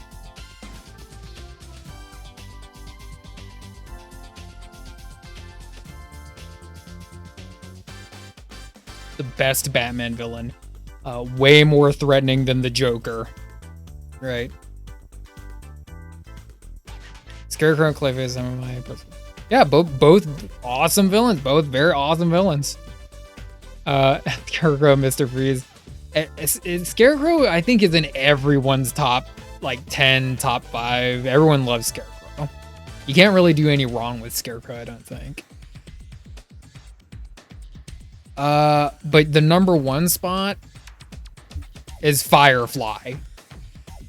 Firefly is the number 1 Batman villain. The number 1 Batman villain of all time. And this is his best look. No, I'm joking.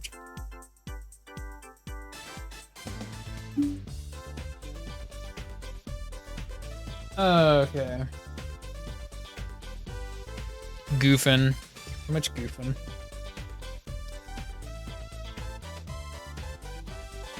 Okay. Where were we? This part right here.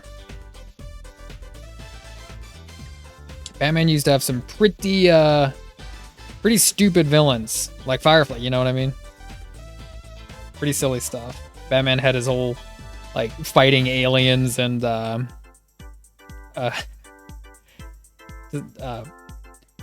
fighting, you know, goblins and having, like, different colored bat suits and, like, all kinds of weird stuff. Like, that was his era back then in the 1950s when he was doing, like, weird shit like that.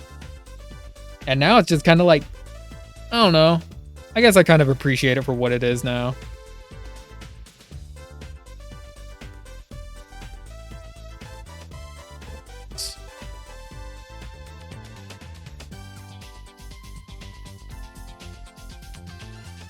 Batman using guns back in the day.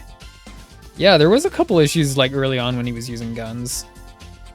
And it's like, see, like that's another thing. Like he's apparently like a master, like marksman,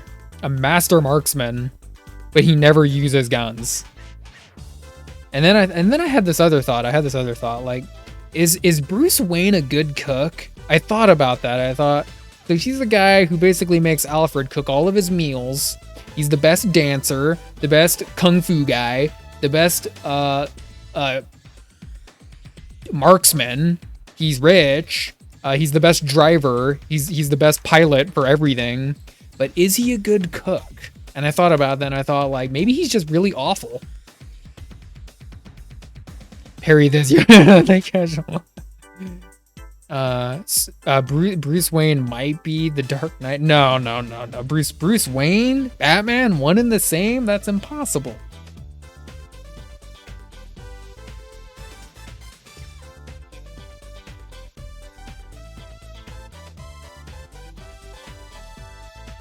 It's impossible. The billionaire playboy? Billionaire playboy. How pretentious is that title now these days, huh? Billionaire playboy.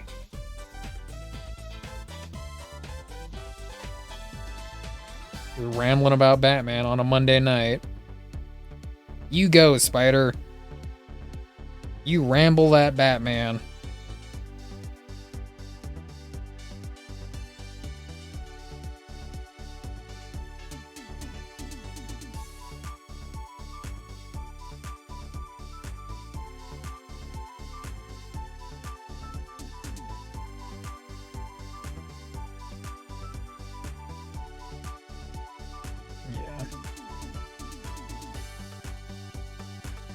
The amount of Batman comics currently on the shelf too is just too much. I mean, it used to be even more. I think they've toned down a little bit. Oh.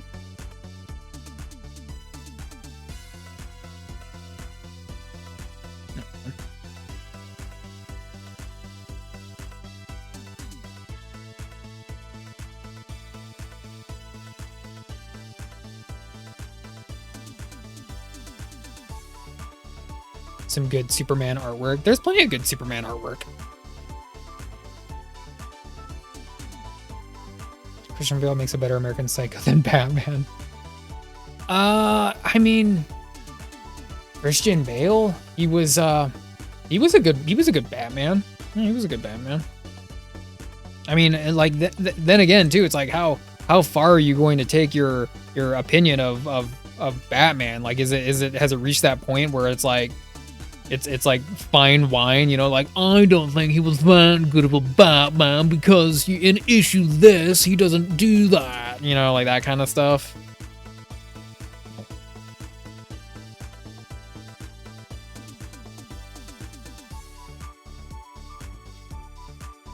So I can definitely take myself kind of like a step back and look at it for what it is. Like, I'm not gonna get all worried that, oh, you know, he's not my Batman. You know, I'm not gonna do that.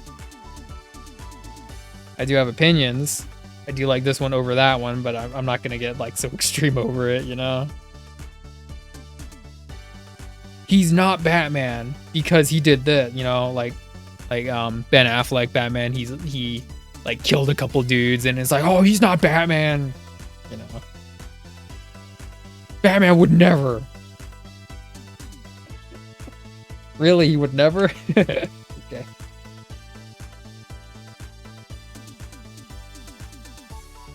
And...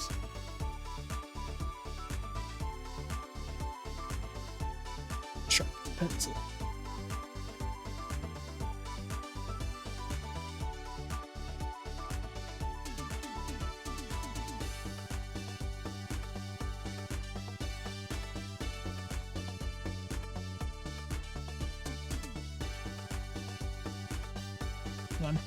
Billionaire Playboy, all I'm thinking is Elon Musk wearing a Juggernaut armor and fighting.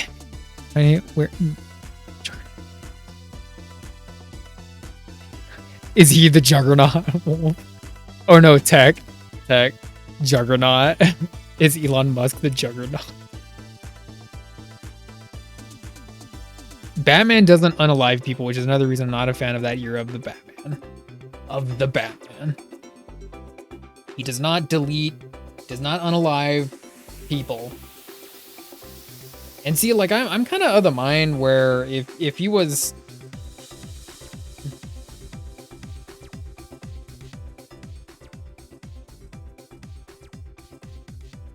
I'm kind of my own personal opinion. I think the no kill rule is just taken to this ridiculous extreme at this point that it's definitely more of a crutch for the character. And I think he's probably a little bit more interesting if they weren't so rigid with that. But people have already rendered it sacred, so it's not going anywhere. Honestly, I think if Batman could kill people it would be like in the crossfire, like someone died in the crossfire of something. Like you wouldn't deliberately kill someone, but if someone were to die while like some big thing was going on, then I think that would probably be okay.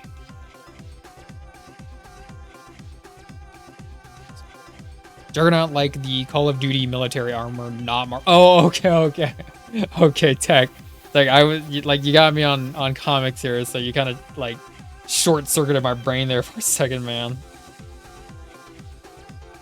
Like Elon Musk Juggernaut. That's, you're dropping quite the lore for Elon Musk Juggernaut. Nah, you're good, man.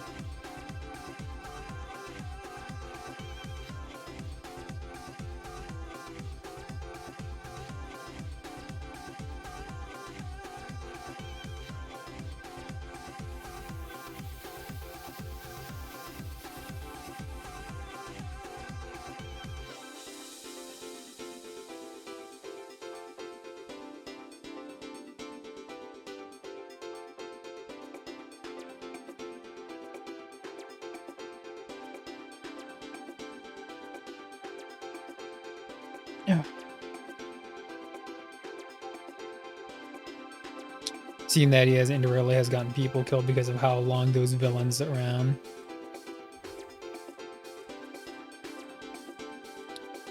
And what have you been told? I meant Hush. Okay, yeah. I actually, yeah, I know. And here's another cardinal sin I've committed. Right, I've actually never read Hush. And it probably is good. You know, I'm not going to deny that. It looks beautiful. But yeah, it's just one of those ones I just never made it around to reading Batman Hush. There's still lots of like really good Batman stories that I just never made around it to, just because I just kind of got tired of the character, really.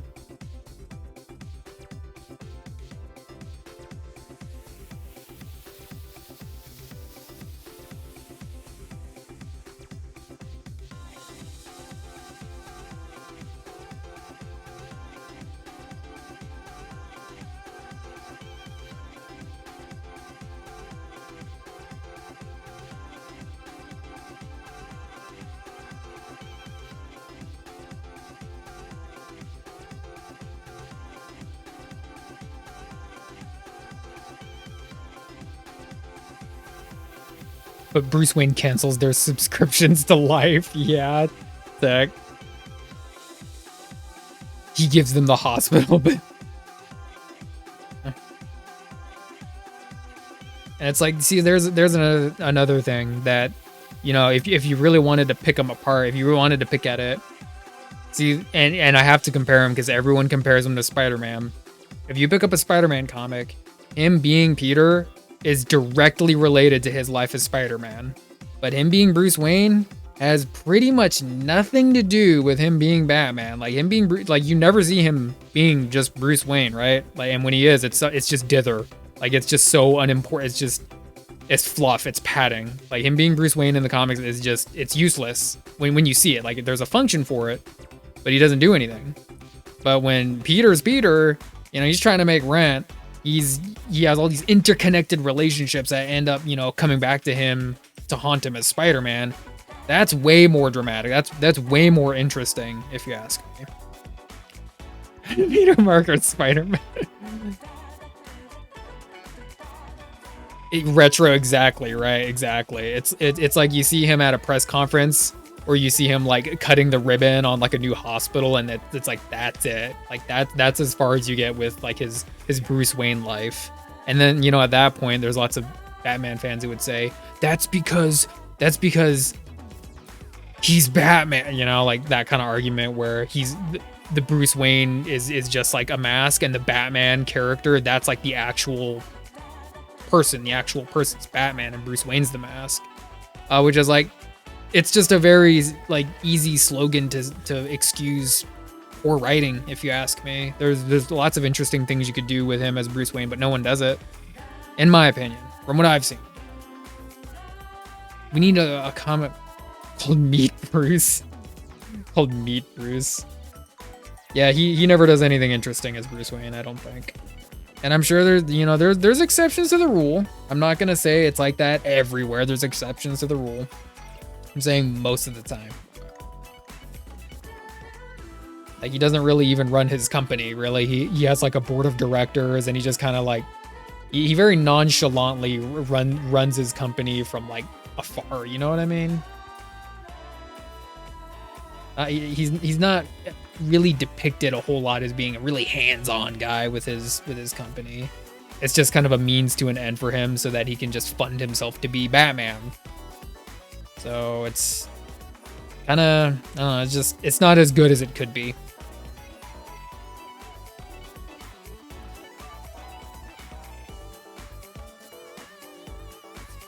It's just not as good as it could be. That's all Spider is saying.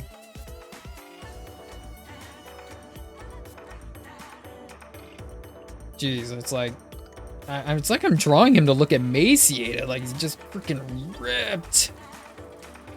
He shouldn't be that emaciated and drinking. That's not good for you. And we're gonna do one of these.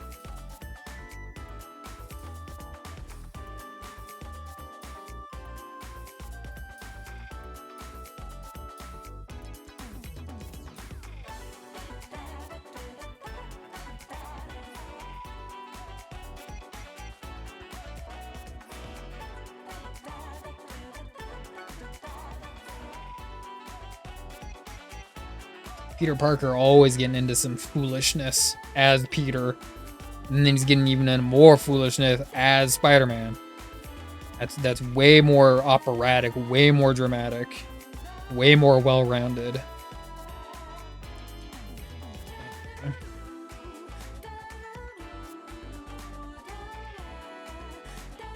A Space Ghost live action, that'd go pretty hard. A Space Ghost live action? Yeah. Unfortunately, Space Ghost has just been kind of relegated to being like a talk show host in everyone's like in the public collective memory, you know. Not many people really like relish him as like the hero type, you know. It was so long ago. Coming for Wonder Woman and for Harley. Yeah, I think you told me you got the Harley. I don't know the Wonder Woman.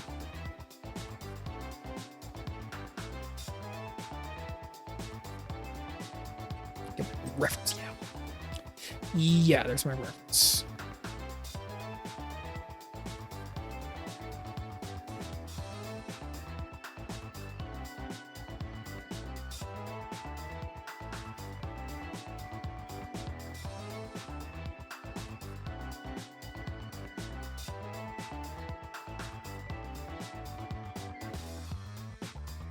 And they've produced more of the Space Ghost stuff? Yeah. Yeah, I've noticed that, like, honestly, that's like, I think one of the only instances where we can get like old school Space Ghost where they play him straight as in like the original hero Space Ghost as a comic. They play him like the hero character.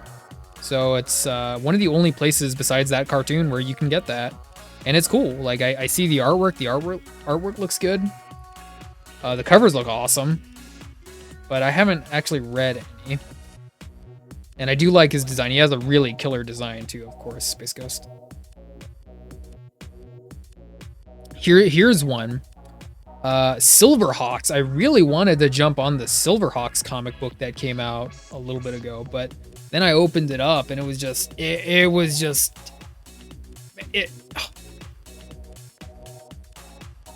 mess, dude. Like I couldn't read a comic that looked like that. And you know, you're not even talking to the biggest Silverhawks fan. Like, I just thought, you know, Silverhawks, you know, they're cool. And then I opened it up and it didn't look good. Not look good. So I had to skip out.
Okay.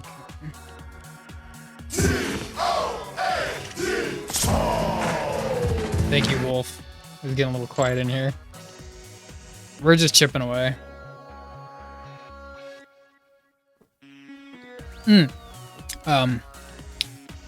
Wolf, speaking of which, let me show you something.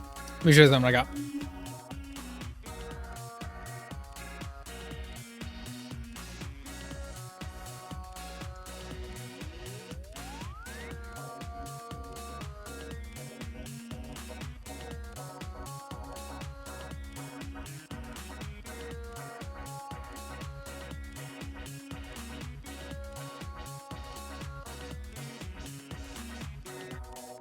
Good job, application.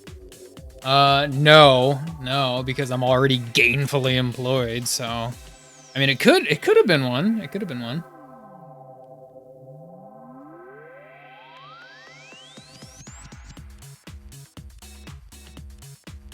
What is that head? What is that hair? What is that hairline?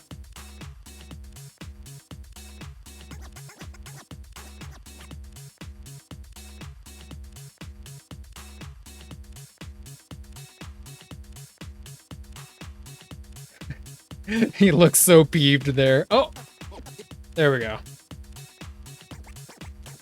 He looks peeved. It's Bob. It's SpongeBob. No, wait, not that one.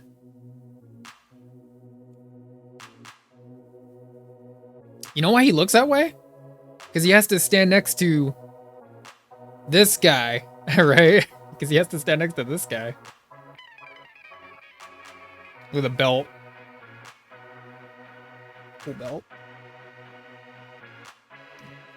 I got the 2-pack. Yeah. It's kind of weird they released these in the 2-packs and not the singles, but I got this one on a pretty good deal, so I thought, oh yeah, I'll get it. Sentry, the Sentry. And I don't know why it doesn't say US agent down here. I kind of missed that. It's like, really?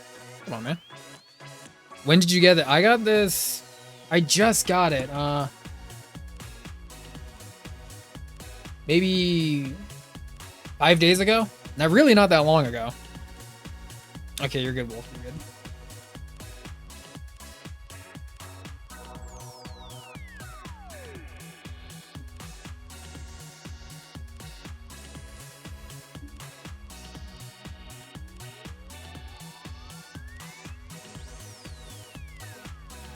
Ooh.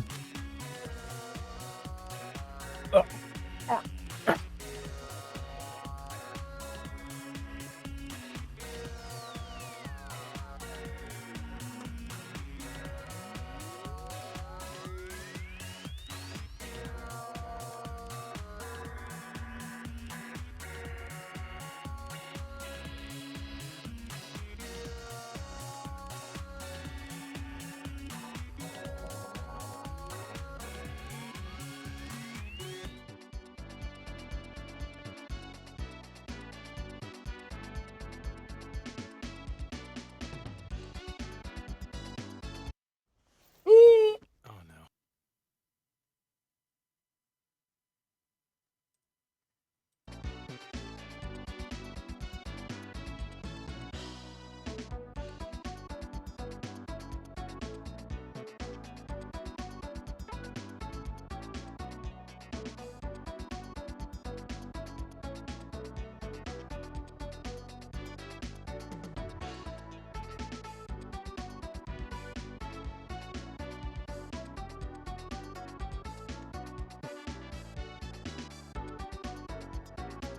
no. You asked me when I got it. I got it about 5 days ago, I think.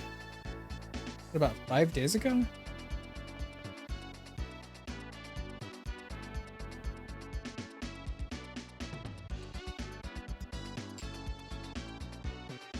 And I also got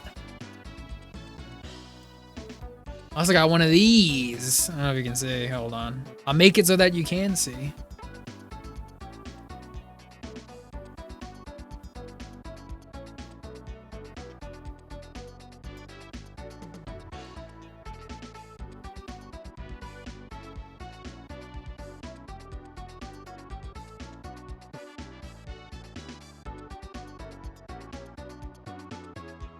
It is the Red Guardian. The Red Guardian.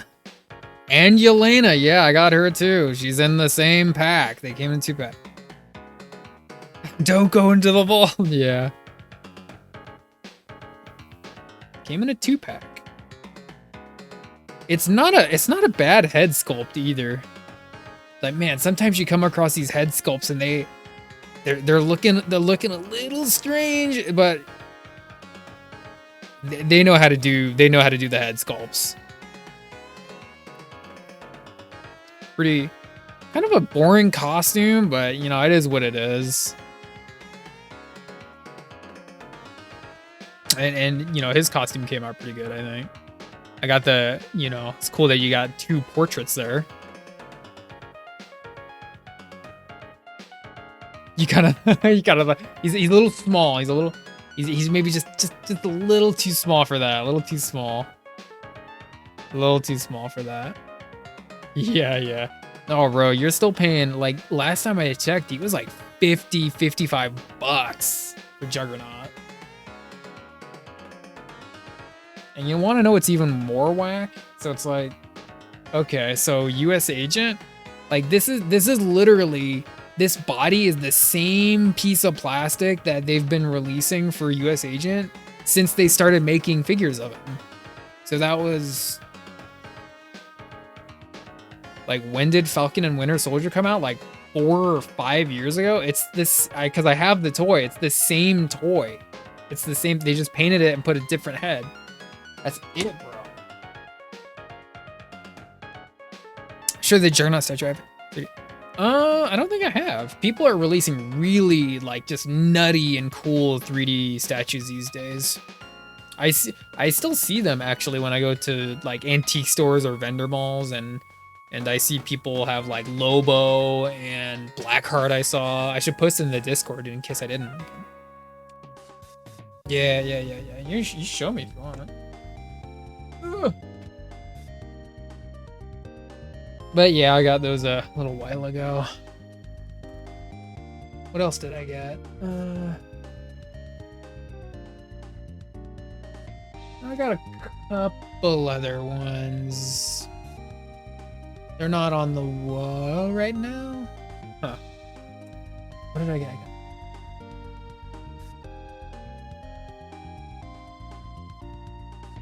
Oh yeah. Yeah, I know what they are.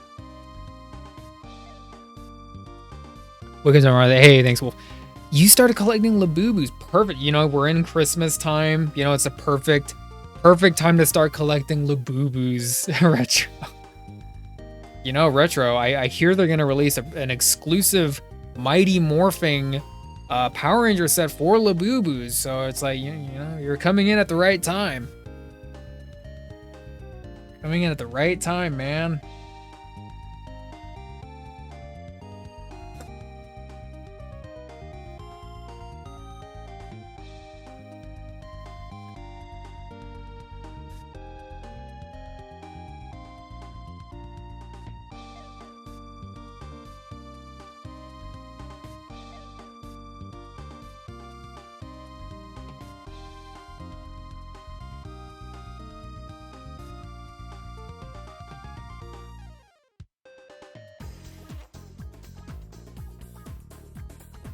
Panini Labubu.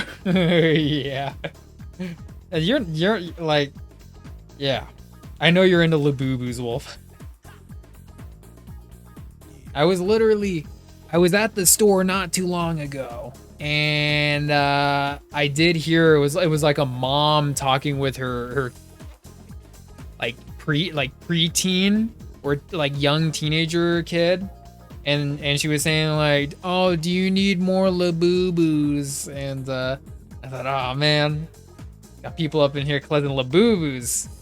I'm just trying to look for my freaking, my figures, my G.I. Joes, my Marvel Legends, and you know, they up in here looking for Labubus.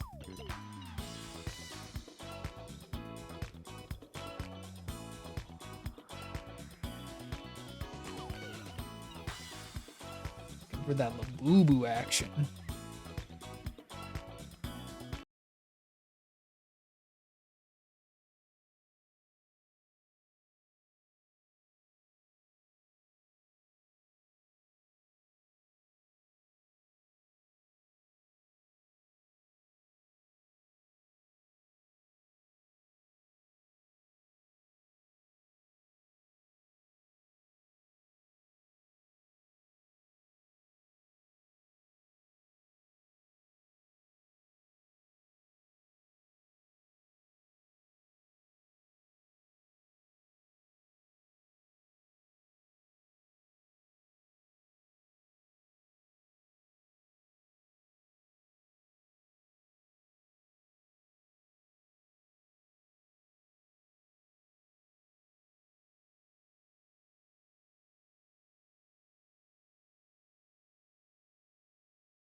toys. They just make toys in general.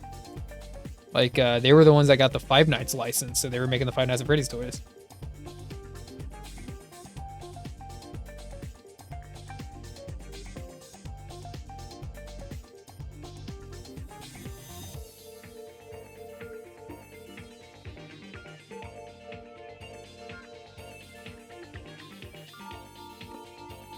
Come on.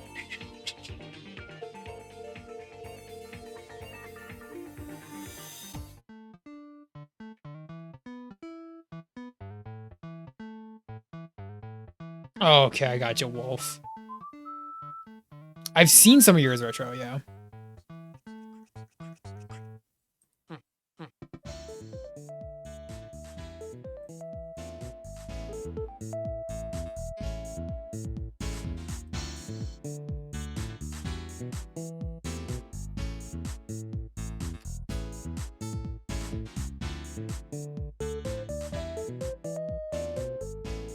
Oh, your older brother? Nice, nice. See, like, you have it for, like, more sentimental reasons. You're not, like, going out collecting all these freaking, you know, Funko Pops like so many other people, right?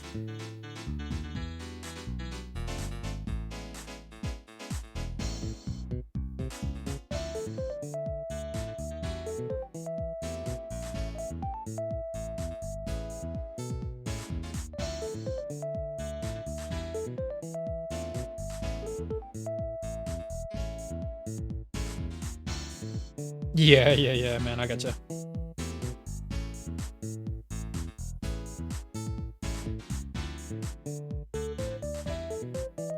Okay, so let's get this kind of robe figured out. And it's not a robe, it's a, what is it called, a gi? Is that right? A gi? Like a samurai garb? It's called a gi, if I'm not mistaken.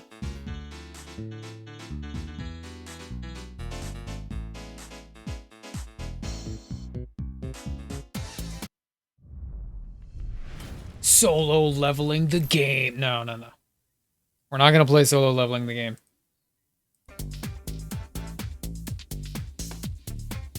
Thank you, Korean people, for giving us solo leveling.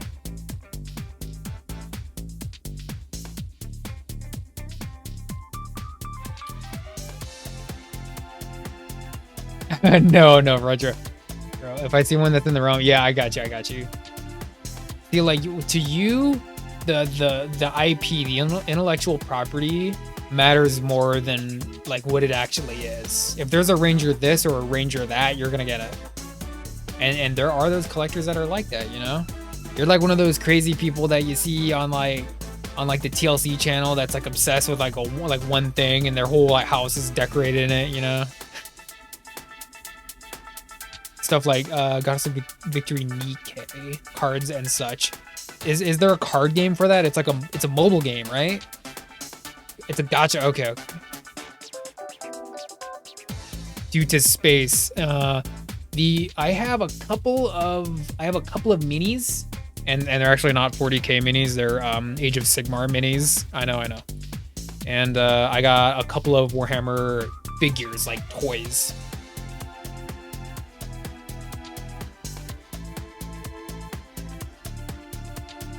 I think Age of Sigmar is pretty cool.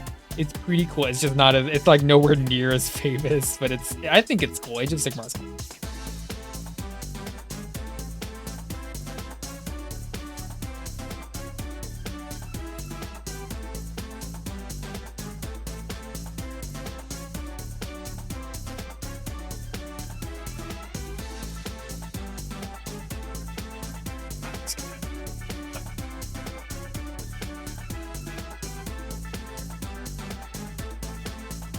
Yeah. I saw those ones, Retro, because you showed me. For Sigmar, yeah. It's pretty cool. It's just, it's still pretty new in hindsight. It's still pretty new. But they look badass. Like the, what are they called? The Thunder Astartes or whatever? They look cool. They look badass. They're meant to look kind of like the fantasy equivalent of, like, a Space Marine.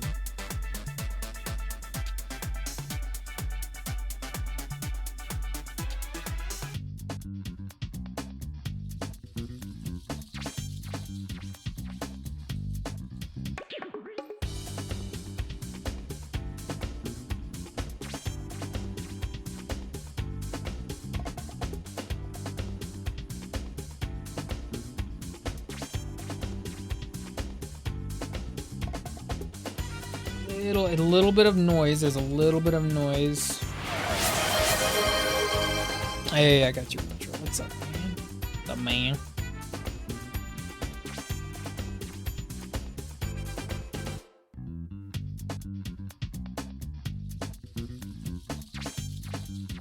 Oh man, I hate that. It's really weird. Telling myself not to. Versus what I need. It's really weird. See, like me, I'm kind of a cheapskate, like a little bit of a cheapskate. But if I can save money, I'm gonna do it. And then when I see something like just like a cheap toy, I'll hunt for the deal and I'll get it. You'll grow into the feeling. It's hard to buy stuff for yourself during Christmas time, right?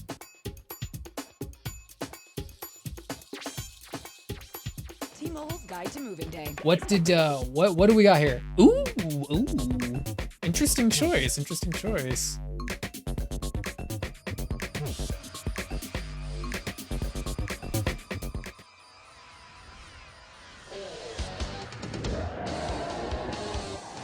Fighting evil by moonlight, winning love by daylight, never running from a real fight. She is the one named Sailor Moon. She will never turn her back on a friend. She is always there to defend. She is the one on whom we can depend. She is the one named Sailor. There we go. Sailor Mercury, Sailor Mars, Sailor Jupiter. Secret powers are so new to her. She is the one named Sailor Moon.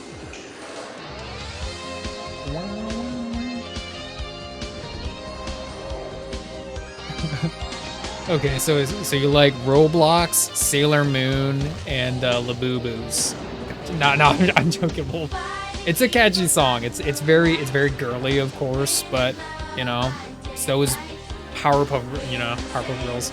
But no, it's all right. It's all right. I'm not like this huge Sailor Moon guy, but I definitely appreciate it for what it's worth, right? And she looks cool. Looks cool. Definitely cultural icon, right?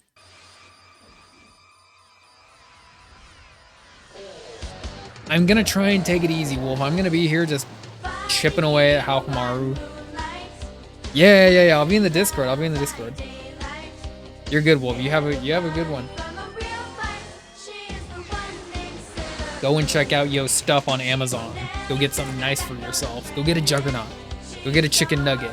Get your Reese's peanut butter cup.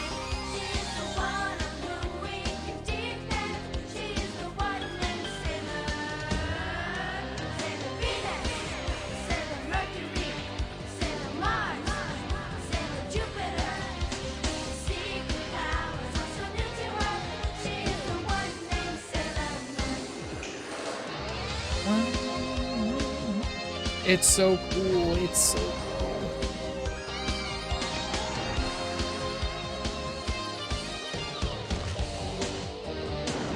We're gonna do one of these where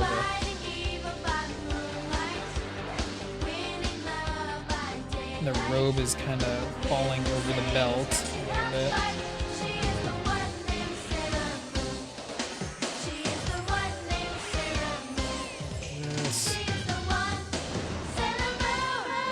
All right, thank you, Retro, for such a artisanal selection. What should we change it up to? Should we change it up to something? You know what I was listening to earlier was this stuff. It's a little too calming, but I kind of like it. It's I don't know if I'm in love with the music, but I think it just attracts me because it's utopian scholastic. Ooh, utopian scholastic.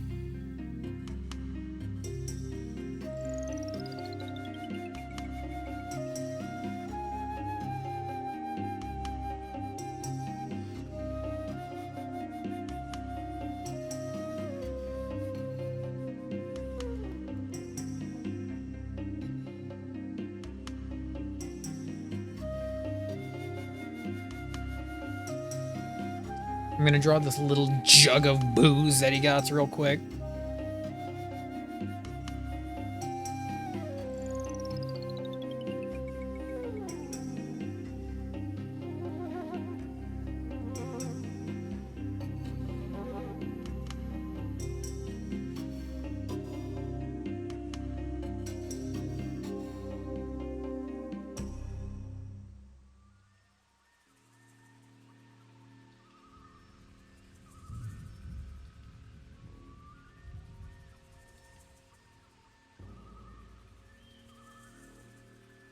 Come on, Utopian Scholastic.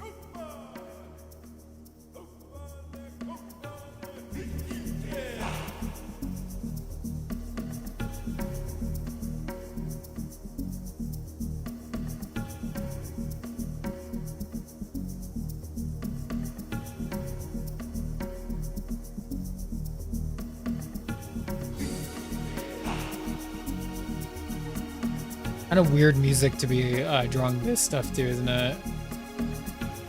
Beachy video game bossa nova. Ooh.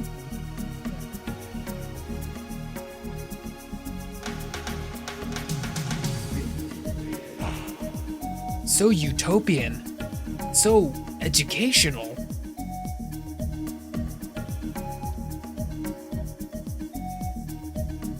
So educational.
An OC based off of that character. Okay, yeah.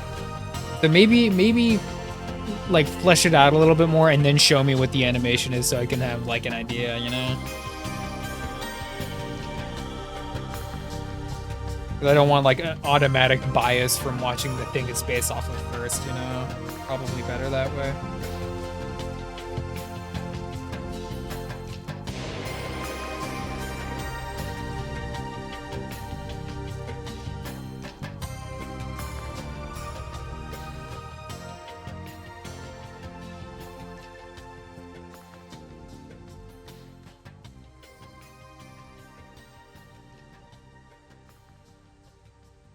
Probably some kind of Japanese symbol here. I don't know what.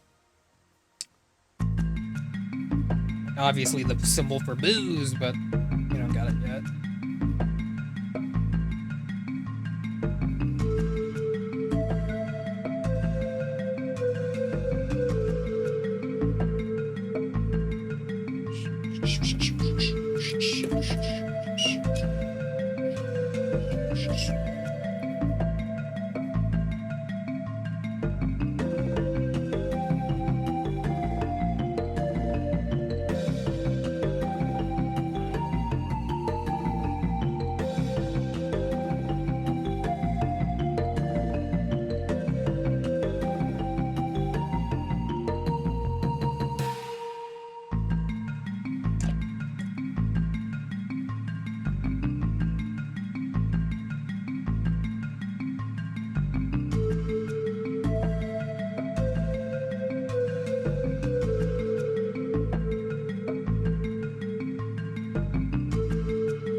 For sure.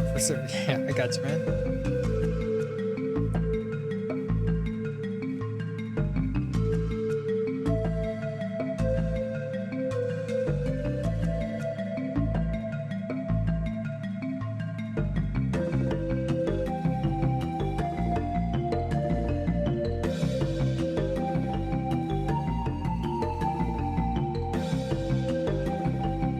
Let me draw a little rope here.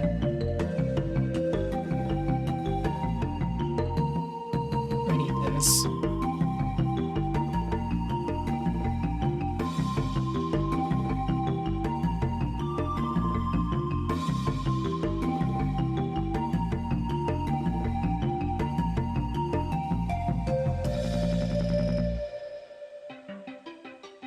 Yeah, I got you, Retro. I'm just fooling, man.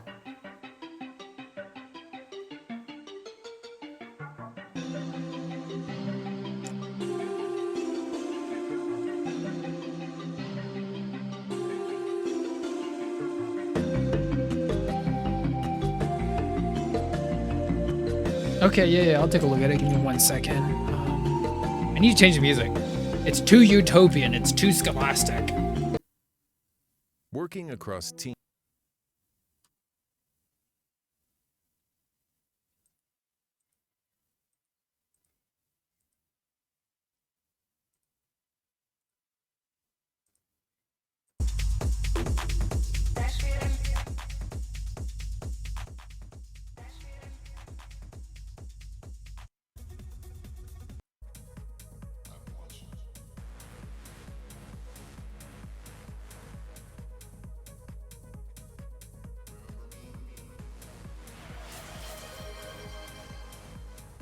I got you, Retro.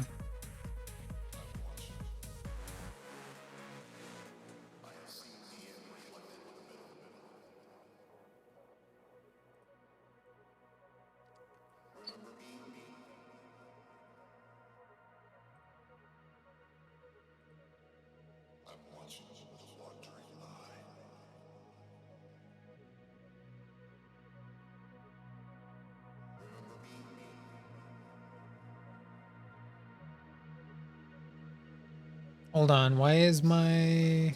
Hold on. Why is my disc...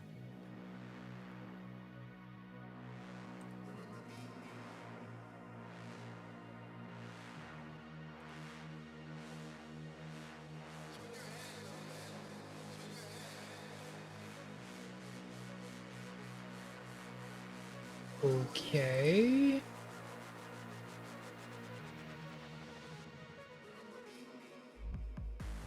Hold on, I'm looking at the city.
like a hamster like feeding tube in front of me, like well, I can keep drawing. I need to put like one of those on my bed. Just like a hamster feeding tube, so I was like, and I can like game or watch my TV at the same time, right?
If you're a real estate agent in the Spokane or Coeur d'Alene area, what I'm about to share with you might be a bit controversial. Your commission split isn't the problem.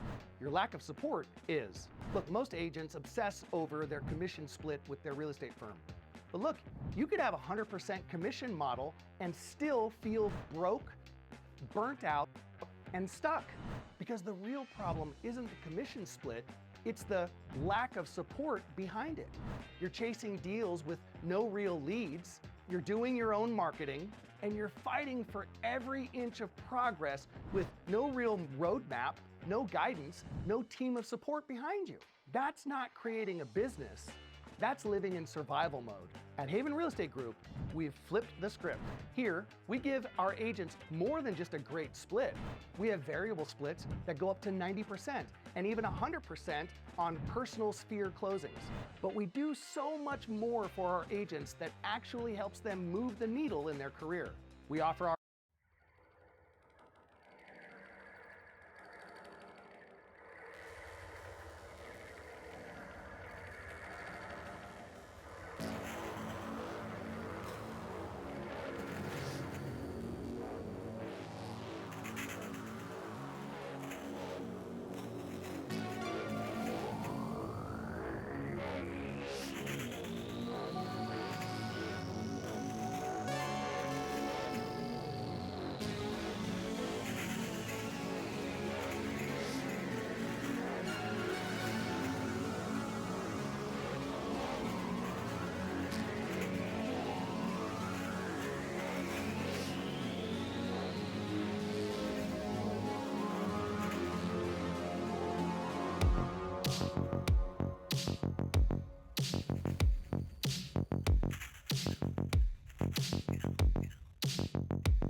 I got you, Retro. Just got done eating a little bit of food. I needed that. But we're gonna keep on trucking along. I think. Where am I? I think this arm right over here needs to be. It needs to be a little bit more like tweaked a little bit. So this one doesn't look that bad because it's obviously not as far along, but we'll get there.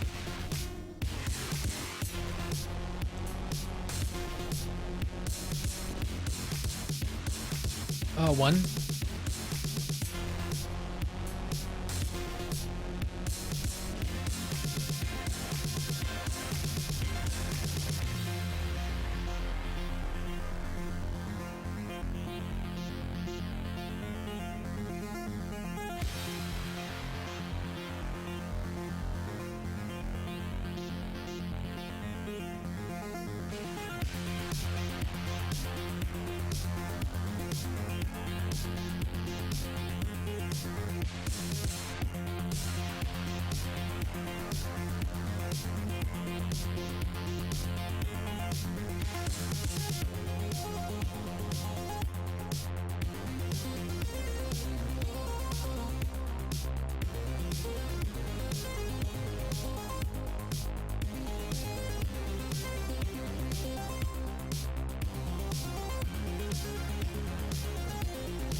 Oh my gosh, Retro, this song.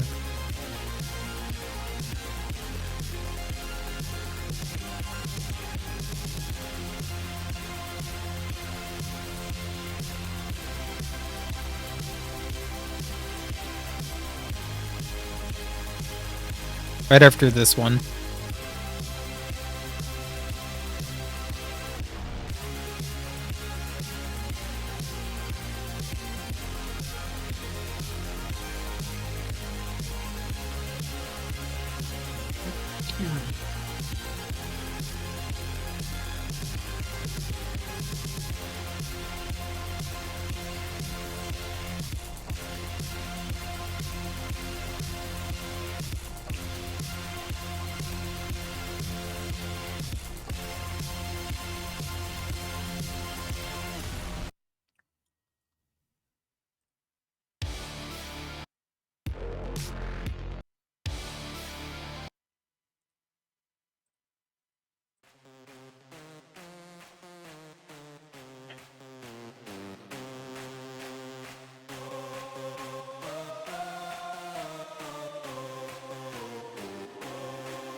Yeah, I'm familiar with this song.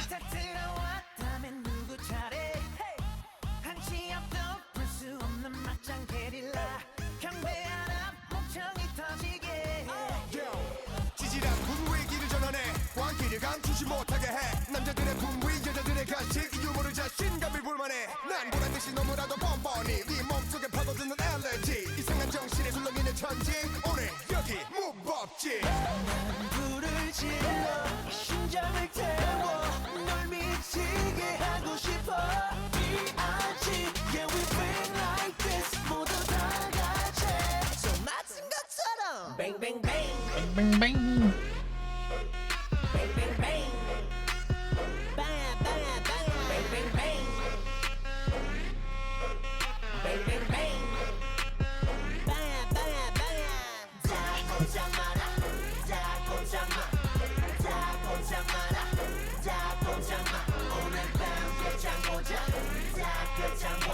Uncultured.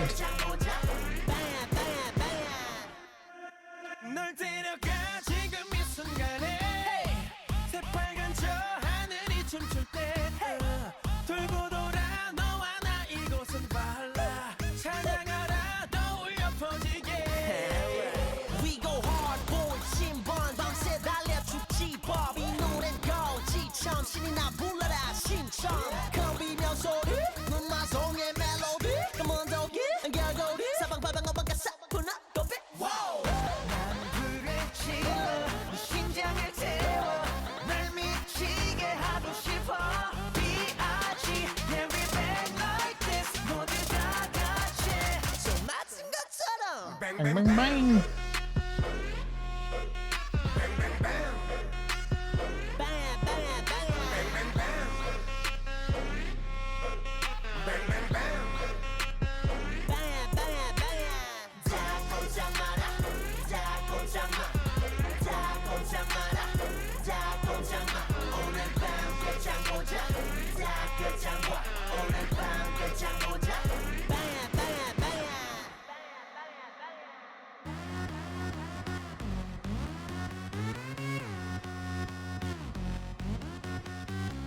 This arm still looks kind of like a little off before.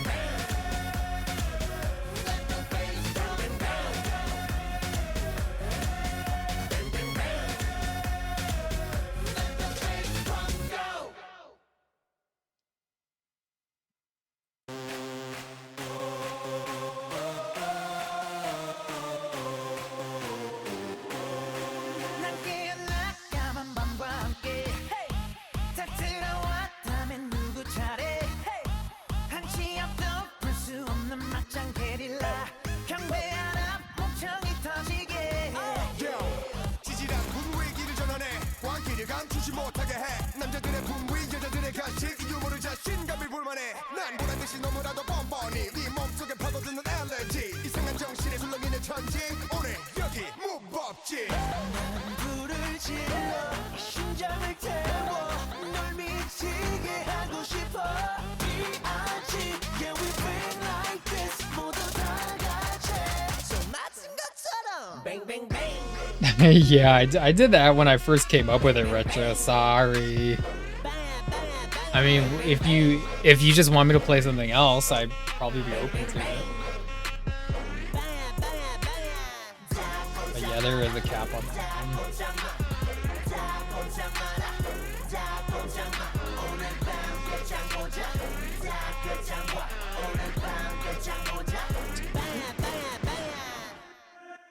널 데려가 지금 이 순간에 새빨간 저 하늘이 춤출 때 돌고 돌아 너와 나 이곳은 발라 찬양하라 떠올려 퍼지게 We go hard boy 신번 밤새 달려 죽지 법 이 노래는 고지처럼 신이 나 불러라 신청 겁이며 소리 눈마송의 멜로디 검은 독이 결국이 사방팔방 어방가 사뿐한 고백 난 불을 질러 네 심장을 태워 날 미치게 하고 싶어 B.I.G. Yeah we bang like this 모두 다 같이 손 맞은 것처럼 뱅뱅뱅 Bang bang bang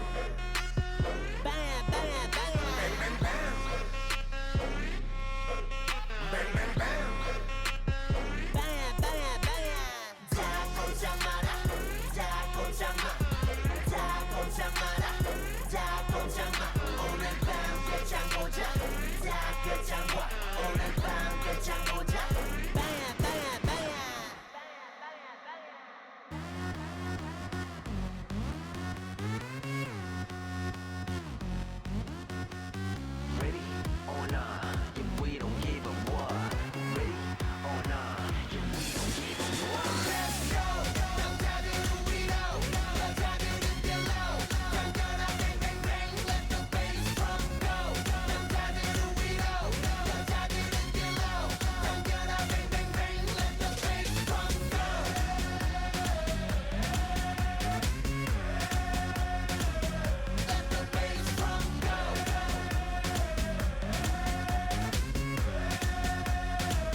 Yeah, hold on, give me a second.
That's okay, we're just getting it done. I hope everyone else is still doing okay.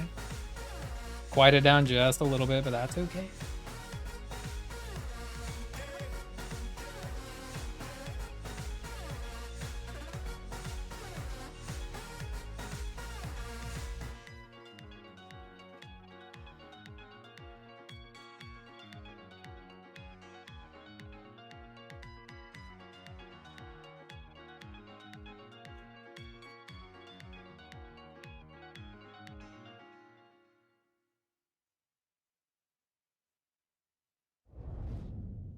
Just when you thought you'd never see them again.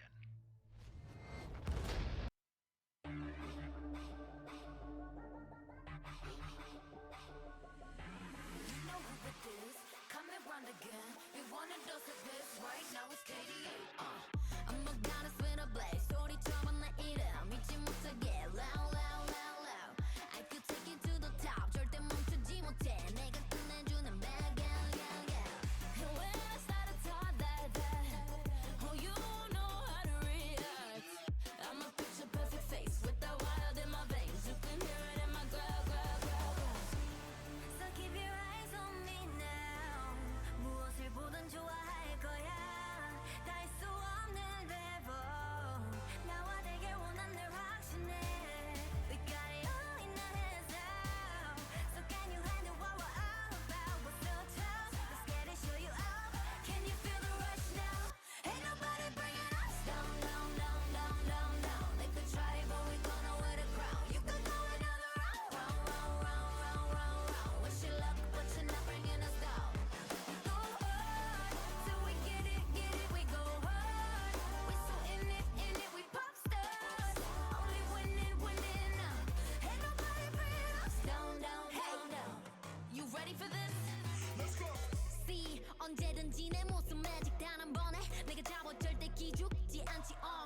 The Rangers stuff, the boom. I think you probably could. They're not super old and they're still like pretty hot collector's items, so I think you could probably collect them all. You might spend like a little bit more money because they got a little bit of miles on them now, but I think you could do it. Yeah, for sure. Excuse me.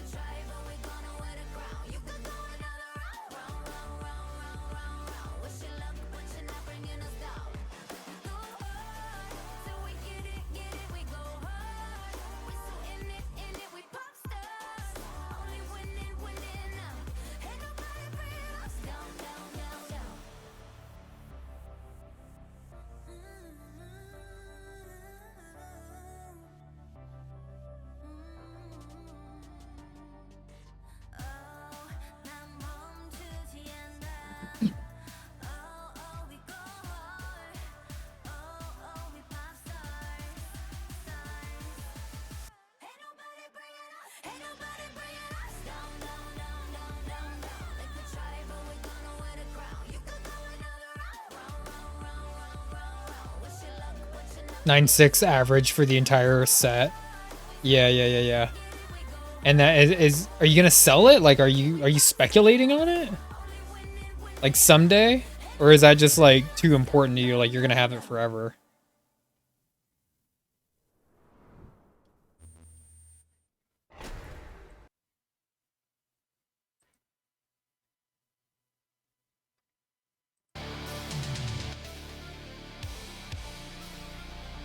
For at least 20 years, yeah. I don't blame you. And you know what? Maybe by then you'll just want to keep it. That's cool. That's perfectly fine to keep too, you know what I mean?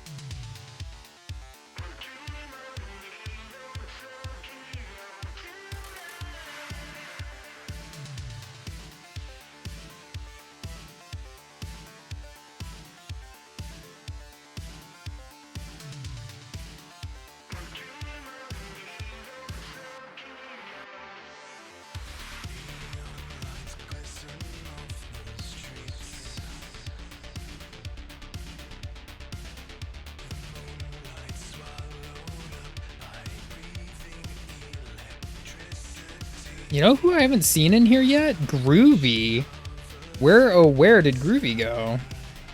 He's usually pretty keen at showing up. Maybe he's actually going to bed at a decent time. His absence has been felt.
Hey, Solomon, what's up, man? I haven't seen Groovy Serpent, Wolf, Donut chat. Donuts was here, Wolf was here. Groovy and Serpent have not. Solomon, hello. How are you doing, man? I hope you're doing good. Are you working? Are you at home? Are you chilling? Big chilling? Little chilling? Do you remember this game? Solomon, do you remember this one?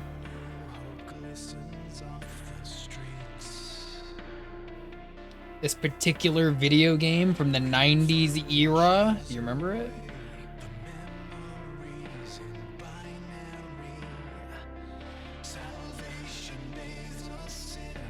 No, it's SNK. So it's in the same family. Well, not really family, but same company, SNK, for King of Fighters. You're close. Close.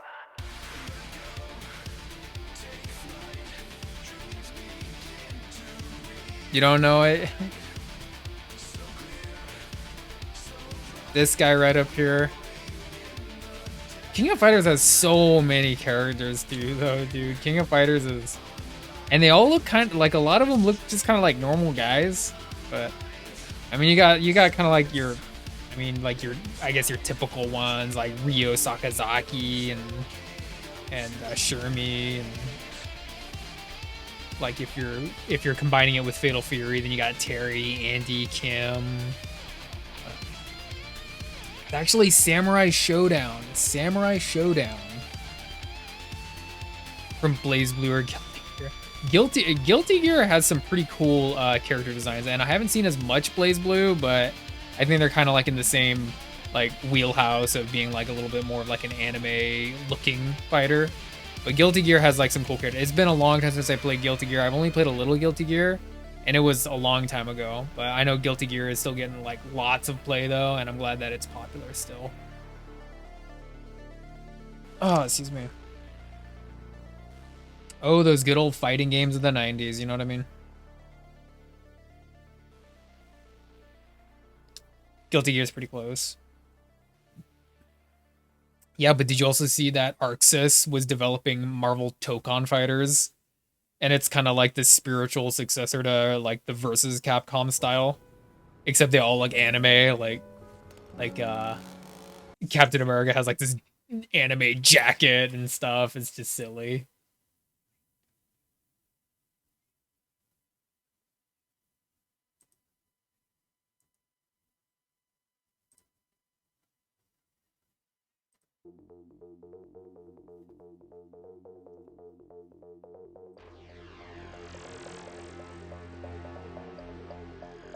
Arena Toshinden is a game no one really remembers. I don't remember Battle Arena Toshinden for fighting games. Hold on. Let's look it up. Hold on.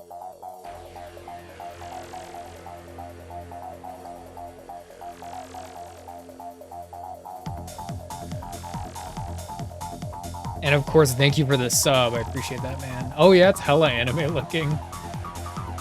It almost kind of has like a Rival Schools kind of feel.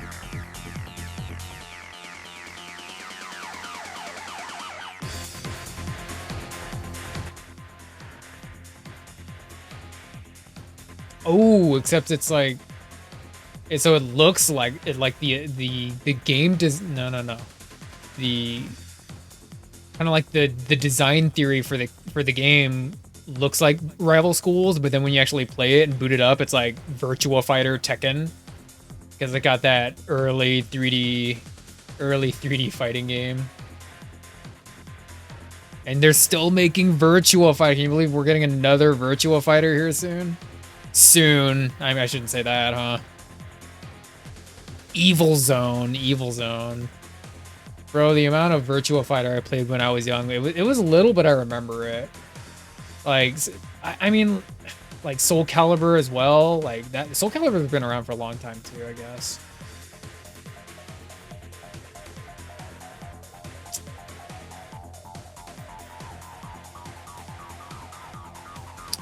Evil Zone.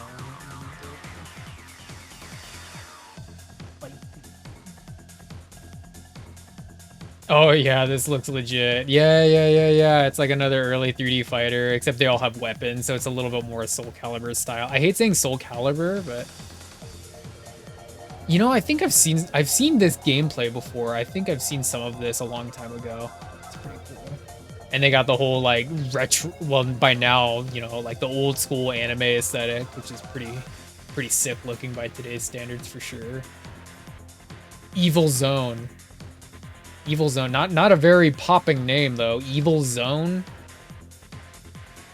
They got like a cyborg ninja. He looks cool. Cyborg ninja looks cool.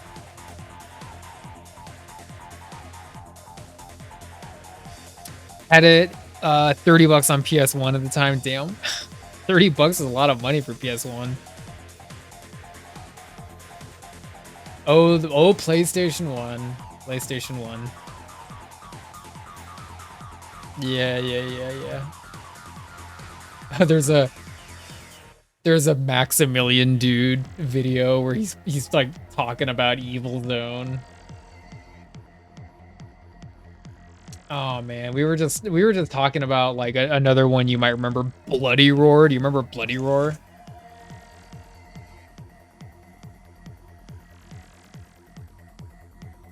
Another cool one.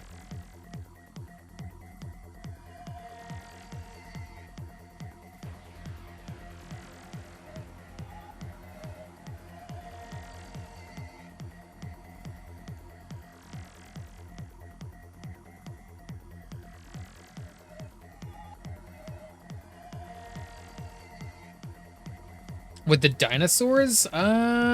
It's the one where you can transform into like an anthropomorphic like animal fighter.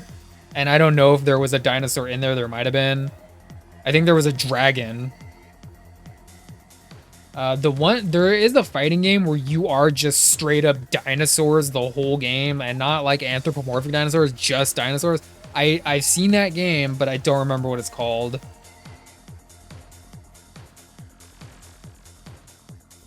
Yeah. Because there's also like some really goofy fighting games, of course, you know, in the like 90s and 2000s era and shit. Like by today's standards, like some of them look like valiant attempts, but there's some weird shit out there for fighting games for sure.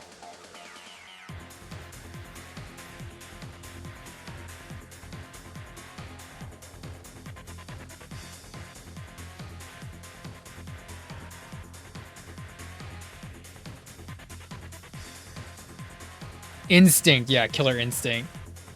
And that's one, like, I didn't play Killer Instinct until it was like the new Killer Instinct for Xbox. I didn't play Killer Instinct like back in the day, so to speak. Like, I like Killer Instinct. I know of Killer Instinct. I haven't played a lot of it. It's cool though. Like all the characters are cool.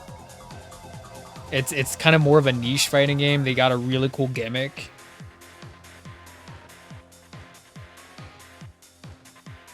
You know, I almost wish they kept making more Killer Instinct, but I don't. Microsoft probably is never gonna do that, right?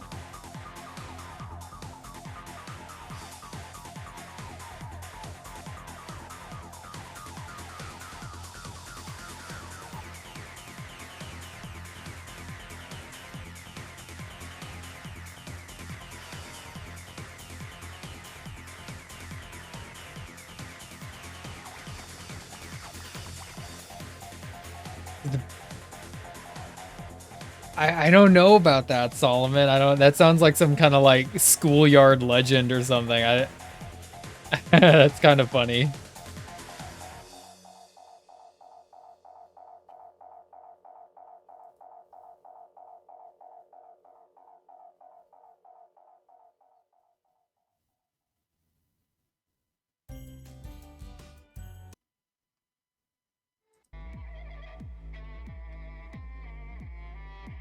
Yeah, Killer Instinct. But yeah, anyway, man.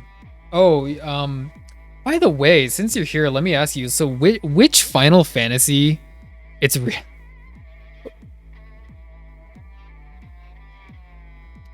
check it out. It's probably silly stuff. Let's see.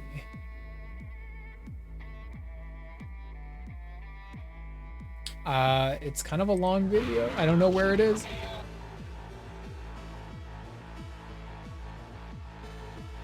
Okay, I see. That's pretty funny. Very, very sophomoric middle school style humor, but you know the game devs were kind of like that back then. It was 8. Okay. I was gonna ask. I've been kind of I don't want to say on a Final Fantasy binge lately. But I've been more interested in it, and it was 8, was it? 'Cause I think my friend had man, I don't think it was 8. I thought it was 10. My friend when I was a kid had 10, if I'm not mistaken. And I remember you specifically had one of them. The best one is 8. Is it really? You think the best one's 8? Really? Gonna die on that hill? Like, no shade if you think it's the best. Like, I am not the authority on Final Fantasy. If you think it's the best one, I think that's great. Only normie fans say that.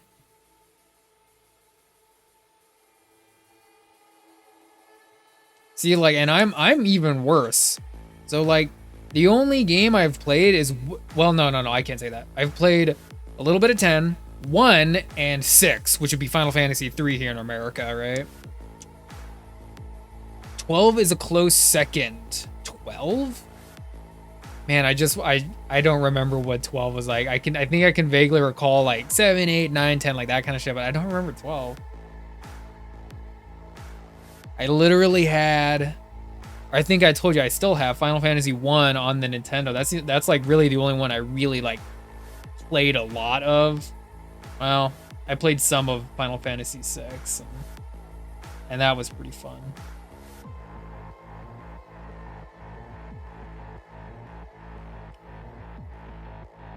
$10 and $15. 10? All right, nice. With the judges, it was the one with the judges. Final Fantasy 12.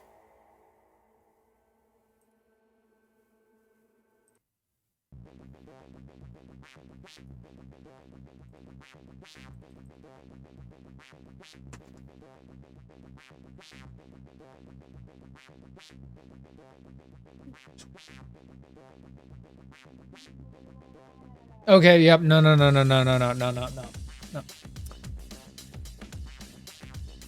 I remember 12. I remember 12 because I specifically remember you were like juiced to play 12. And then you're like, hey, Spider, like kid Spider, like come over here and play this Final Fantasy game. Isn't it awesome? And then I played a little bit of it, and I was like, yeah, it's okay, I get, or like, yeah, it's okay, I get, you know, like a little kid. Yeah, I did play a little bit. You wanted me to play it, and I was only playing the beginning of it, so everything was moving very slow, and you know, me being just a kid, I just thought it was like, it's not as like action oriented as I wanted. The Blitzball.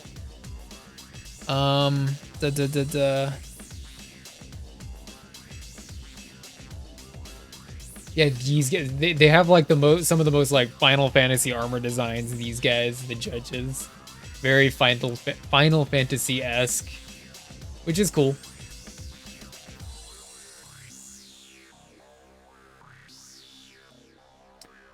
I just watched this guy's like 3-hour long rank of every Final Fantasy game, and that includes all the spin-offs, and he put 12 kind of low.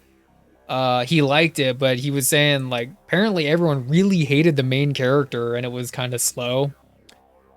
Kind of had some problems. Open world took too long. There was like some like kind of jankiness with the open world, I guess. Titus came off as a wussy. Yeah, that's kind of like the ongoing consensus, was that Titus was kind of like a wuss. 10's main character was worse. Well, I mean, if you want to compare. But I remember you were like so jazzed about 12. And then so now like whenever I see any stuff about 12, I'm like, oh yeah, I remember I played that game with Salman. And now you love 12, like you will stand 12 all day long.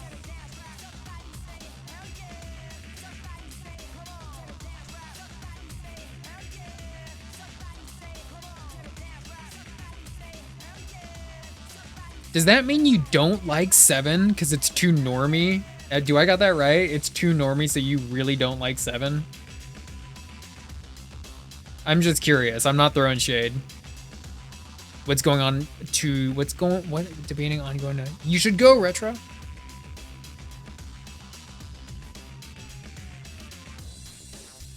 Nowhere near as bad as 10.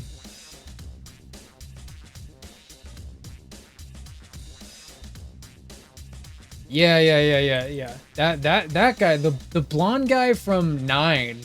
What was his name? Hold on.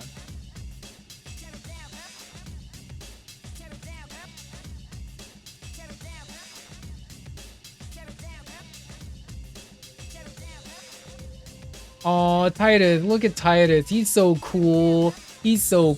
No.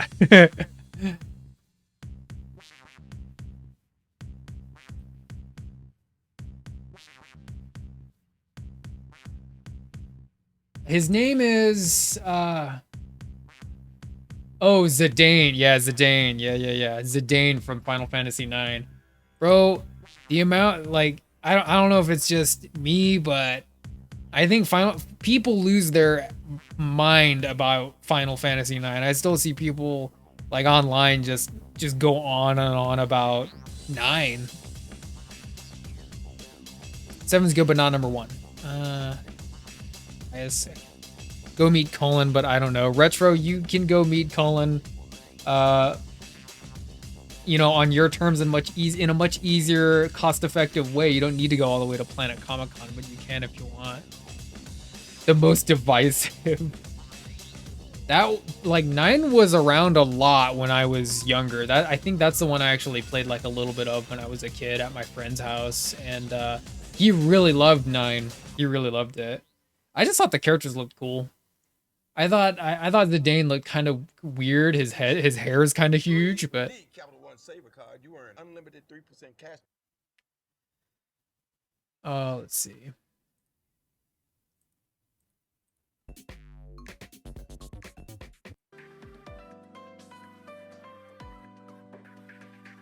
You don't like the chibi style. There's some people out there, and I think you know what I'm talking about, that just eat that chibi, that style up, and it's like kind of a little bit more cartoony, like Japanese aesthetic, and there's people out there that just can't get enough of that. Like, even if they remade it right now, right, like could they replicate that? You're still gonna get people hating on it. 9.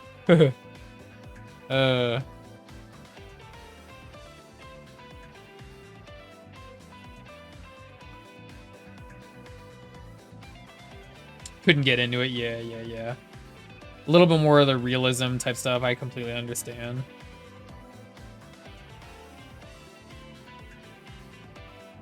Even if it had an awesome story. Yeah. That's what people say. I've never played it. Well, like, that extensively, but that's what people say. So you had 10 and 12. 12 was the one you were really excited for.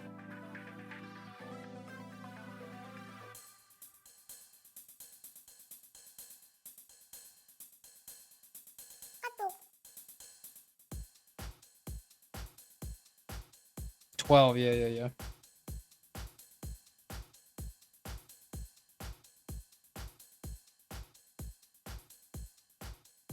Good times, Solomon.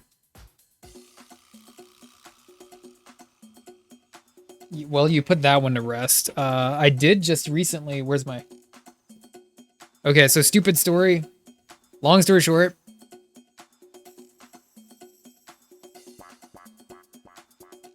$14. Oh, people still play 14. Yeah, people still play 14. And then, like, I didn't know this at the time, but apparently... Is it... I don't know if it's 13? 13 was the first MMO Final Fantasy, and apparently it's, like, awful, but 14's good.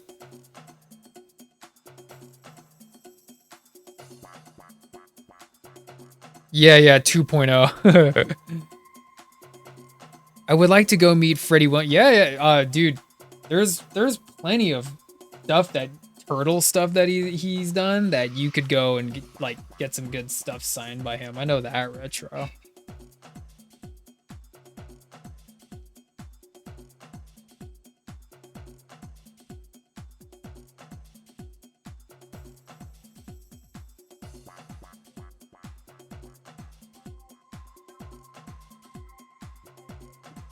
Oh, give me 1 second.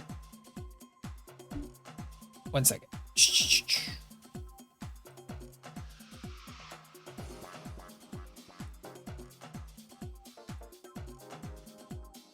13 is still online. Yeah, 13 I think was the first MMO Final Fantasy. Correct me if I'm wrong. Him and Cullen did MMPR Godzilla. Do you even have that one, Retro? Been a lot of people on Twitch. Yeah. 13 was the first MMO Final Fantasy, and apparently it suffered a lot. And then 14 came out, and people still like 14.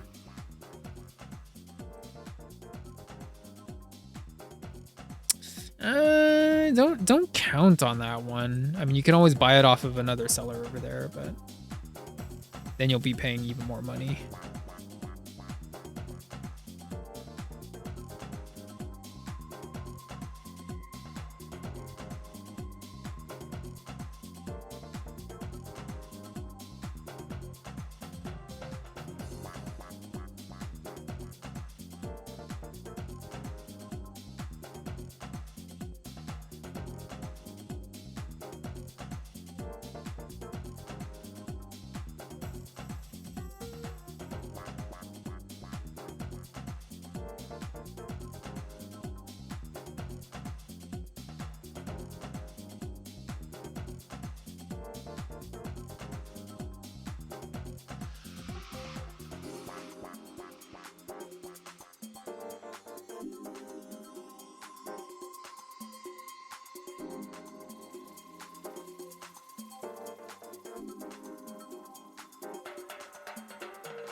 Okay.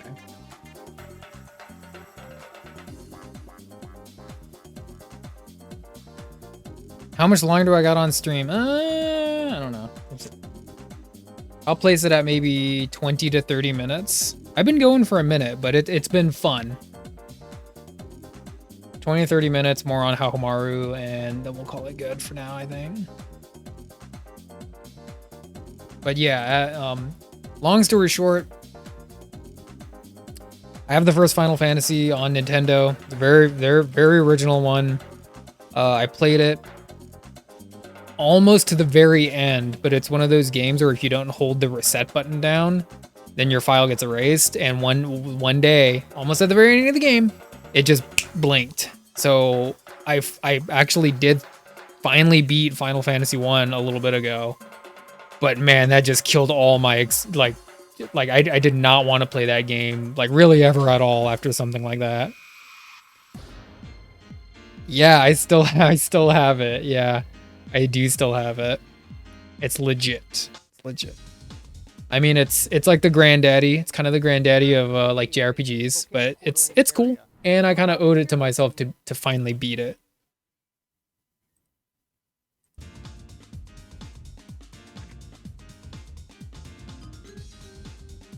Yeah, I got a pretty nice like chunk of some good like original Nintendo games for sure, like Castlevania 1 and 2, Contra 2, Final Fantasy 1, Super Mario Brothers 3, Super Mario Brothers 2, Rygar, Karnov's Adventure, Mega Man 2 and 3, Dr. Mario, just all kinds of like good stuff, I think. Is your dad where? No. My dad is very far and away from here, Solomon. But why? What's up?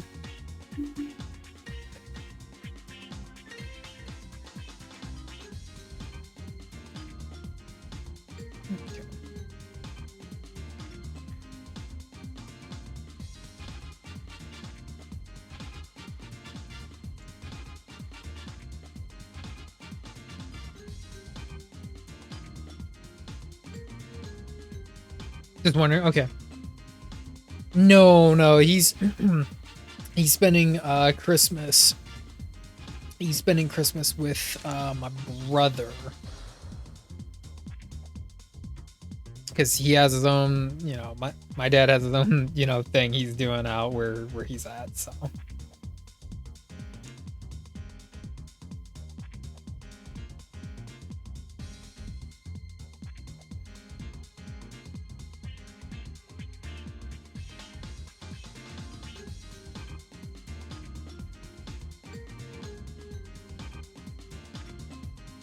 Sorry to say, Solomon.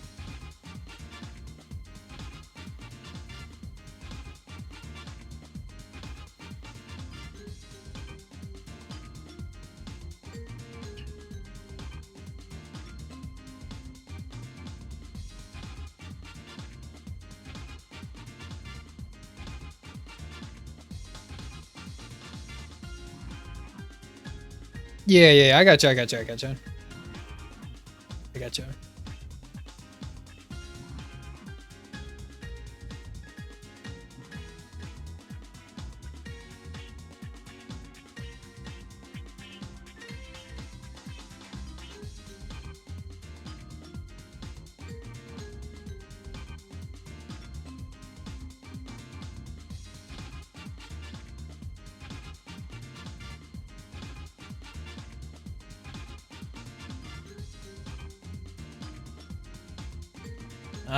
gotcha. Has work been good? You just been like working lately, or what's up, man?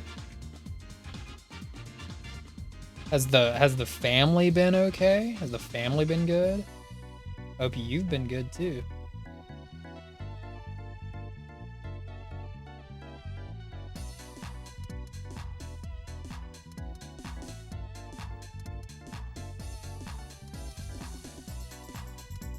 Getting the ball rolling? You mean like with what in particular?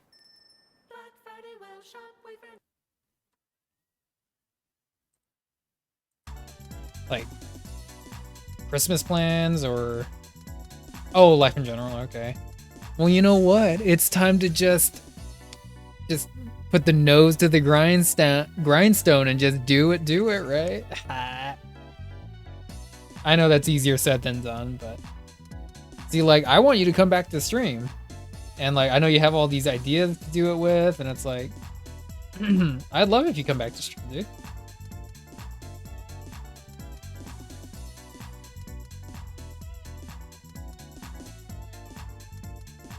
You have a whole community lamenting your absence, Solomon.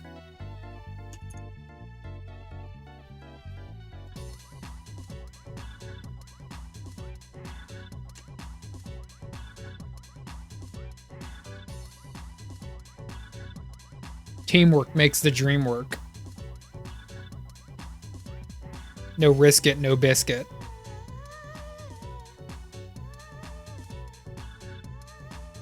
What? Don't say that, Salman. You had a pretty chunky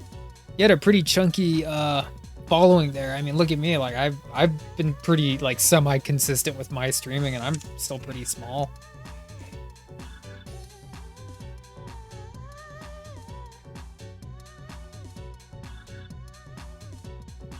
I'm actually a very small-time streamer.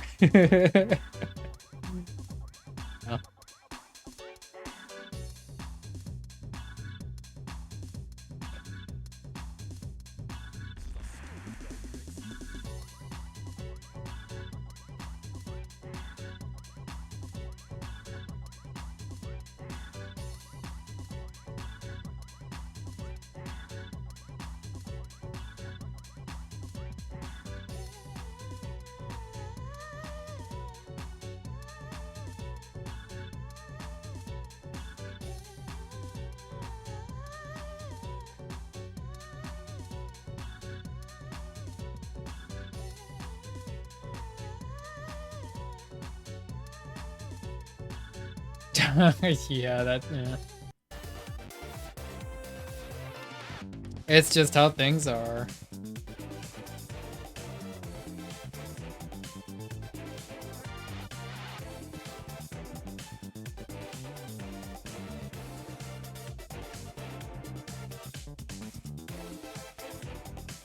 Soon I will be what is that, partner, a Twitch partner? Yeah, right. We'll see.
You Oh. go to the pantry for sugar.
Just gonna be kind of like a chill Thanksgiving for where I'm at. Just like maybe, I think at most maybe 4 people there. It's gonna be pretty small though, pretty contained, which isn't that bad because I'm gonna get to spend December doing a little bit more traveling, you know, and visiting family, you know. You're going on a trip, aren't you?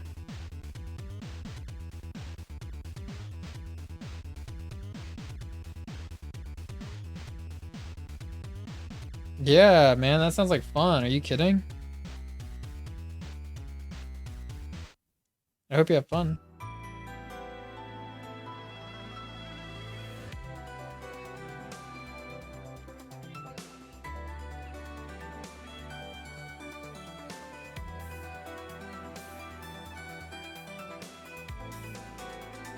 This arm still looks kind of weird, but whatever.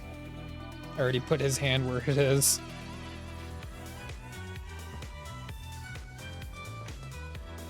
Where am I? What do you mean? For Thanksgiving?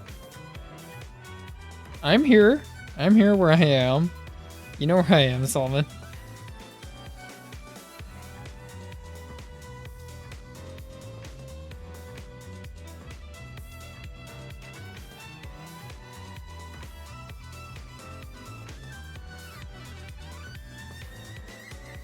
Oh, visiting mom. You know that.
What's up, Retro?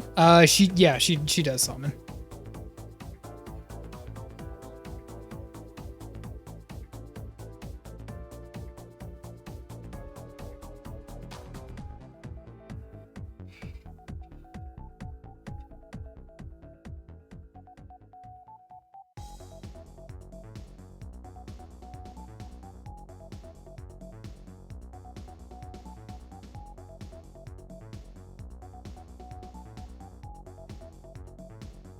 What's going on, Retro?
Okay, yeah, I got you, Richard.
I don't think I've heard this since it aired.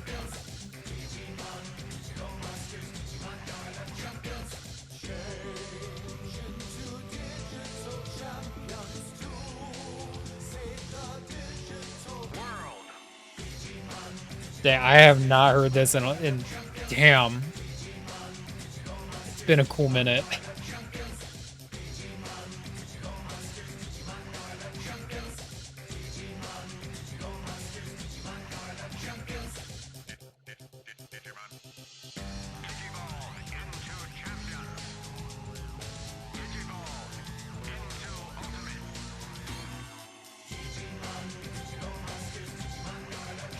Thank you for that one, Retro. This is like core memory stuff.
Kind of silly, isn't it? World.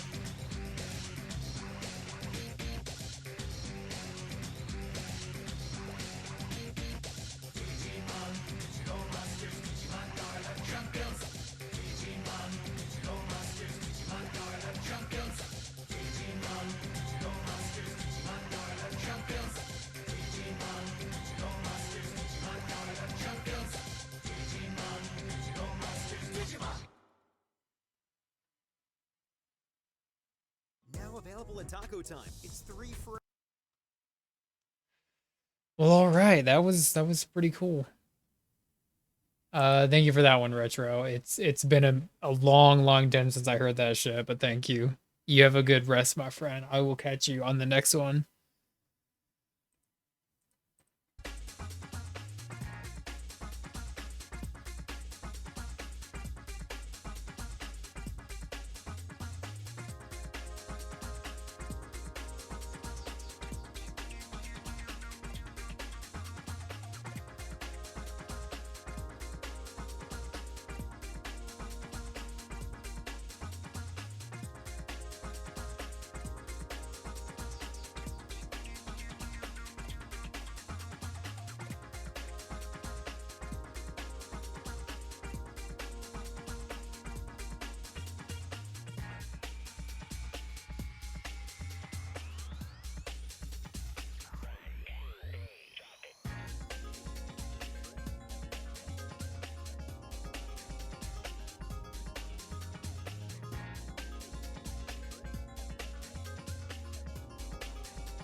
Yeah, we will. I was under the impression you're still working on them, but yeah. Okay, yeah, sounds good.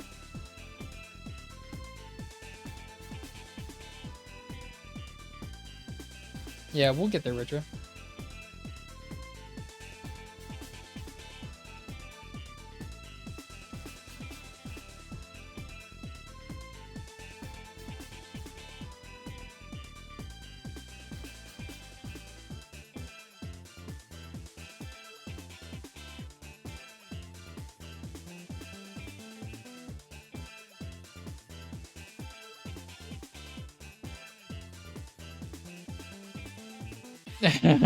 You're good. You're good, Retro. No one's asking for a Rembrandt, especially from yourself, right?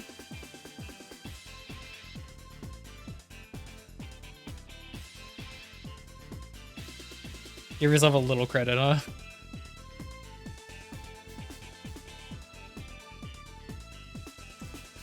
Okay. Yeah, I'll see you next one, Solomon. Thank you for the sub. Thank you for showing up. I'm gonna get ready to call it here.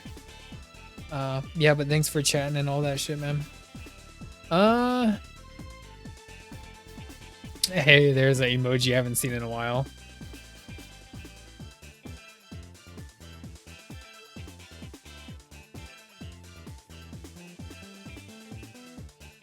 In some capacity. Okay, yeah, we'll see. We'll see.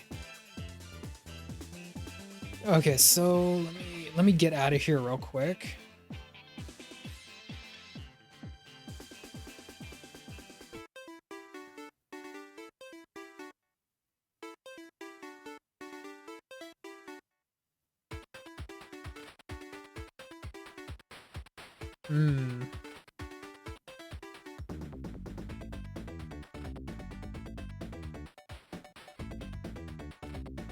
I don't know. Like, obviously, like, I can't afford to keep working on them, but I think I can see some issues with it. Like, I like the shapes. I think the head's just a little too big.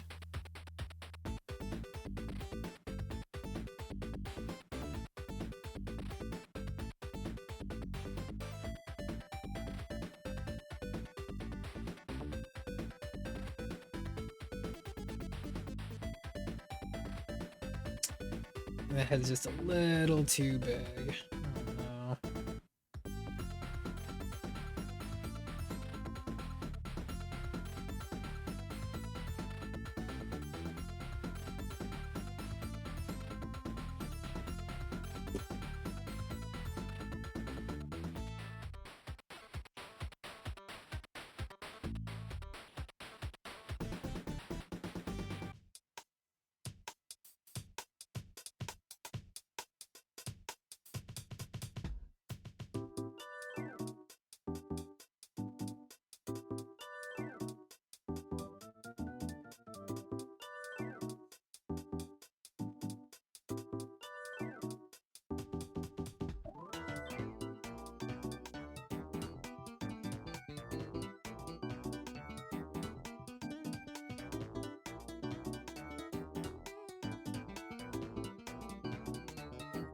It's the mouth.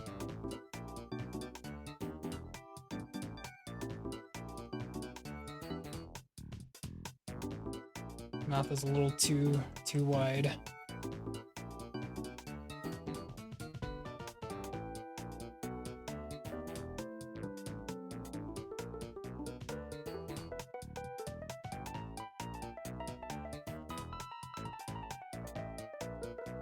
Just started watching a new freaking. Found it on the Crunchyroll. How far are you, man?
I think that did a lot to help it. Even just changing like the mouth just a little bit, I think helped.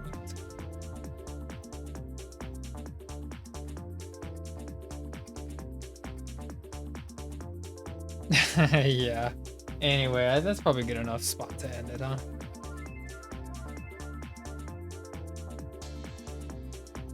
Probably a good enough spot. It's so late. It's so late. It's probably not very proper of me to do a raid and dash because I got some stuff I think I need to take care of anyway. So let's see, where am I?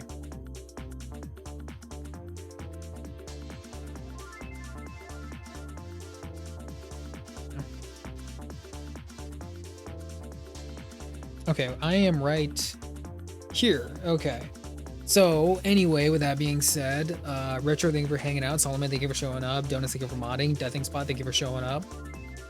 Retro Outro, thank you for showing up. Tech, thank you for showing up. Biscuit, of course, thank you for the raid. That's much appreciated. Thank you for hanging out. Love that. Thank you. Bass, thank you for showing up. And all the people that I can't remember the name, thank you for showing up, chatting, blabbing with me. We'll be back here again sometime soon. I really needed to just sit down and stream and do art. I've missed it a lot. So anyway, with that being said, I love y'all. Thank you so much. I hope everyone's gearing up for a very good Thanksgiving. Do the things that make you feel like yourself. I'm going to catch you on the next one. Stay posted in the Discord. Love y'all. Bye for now.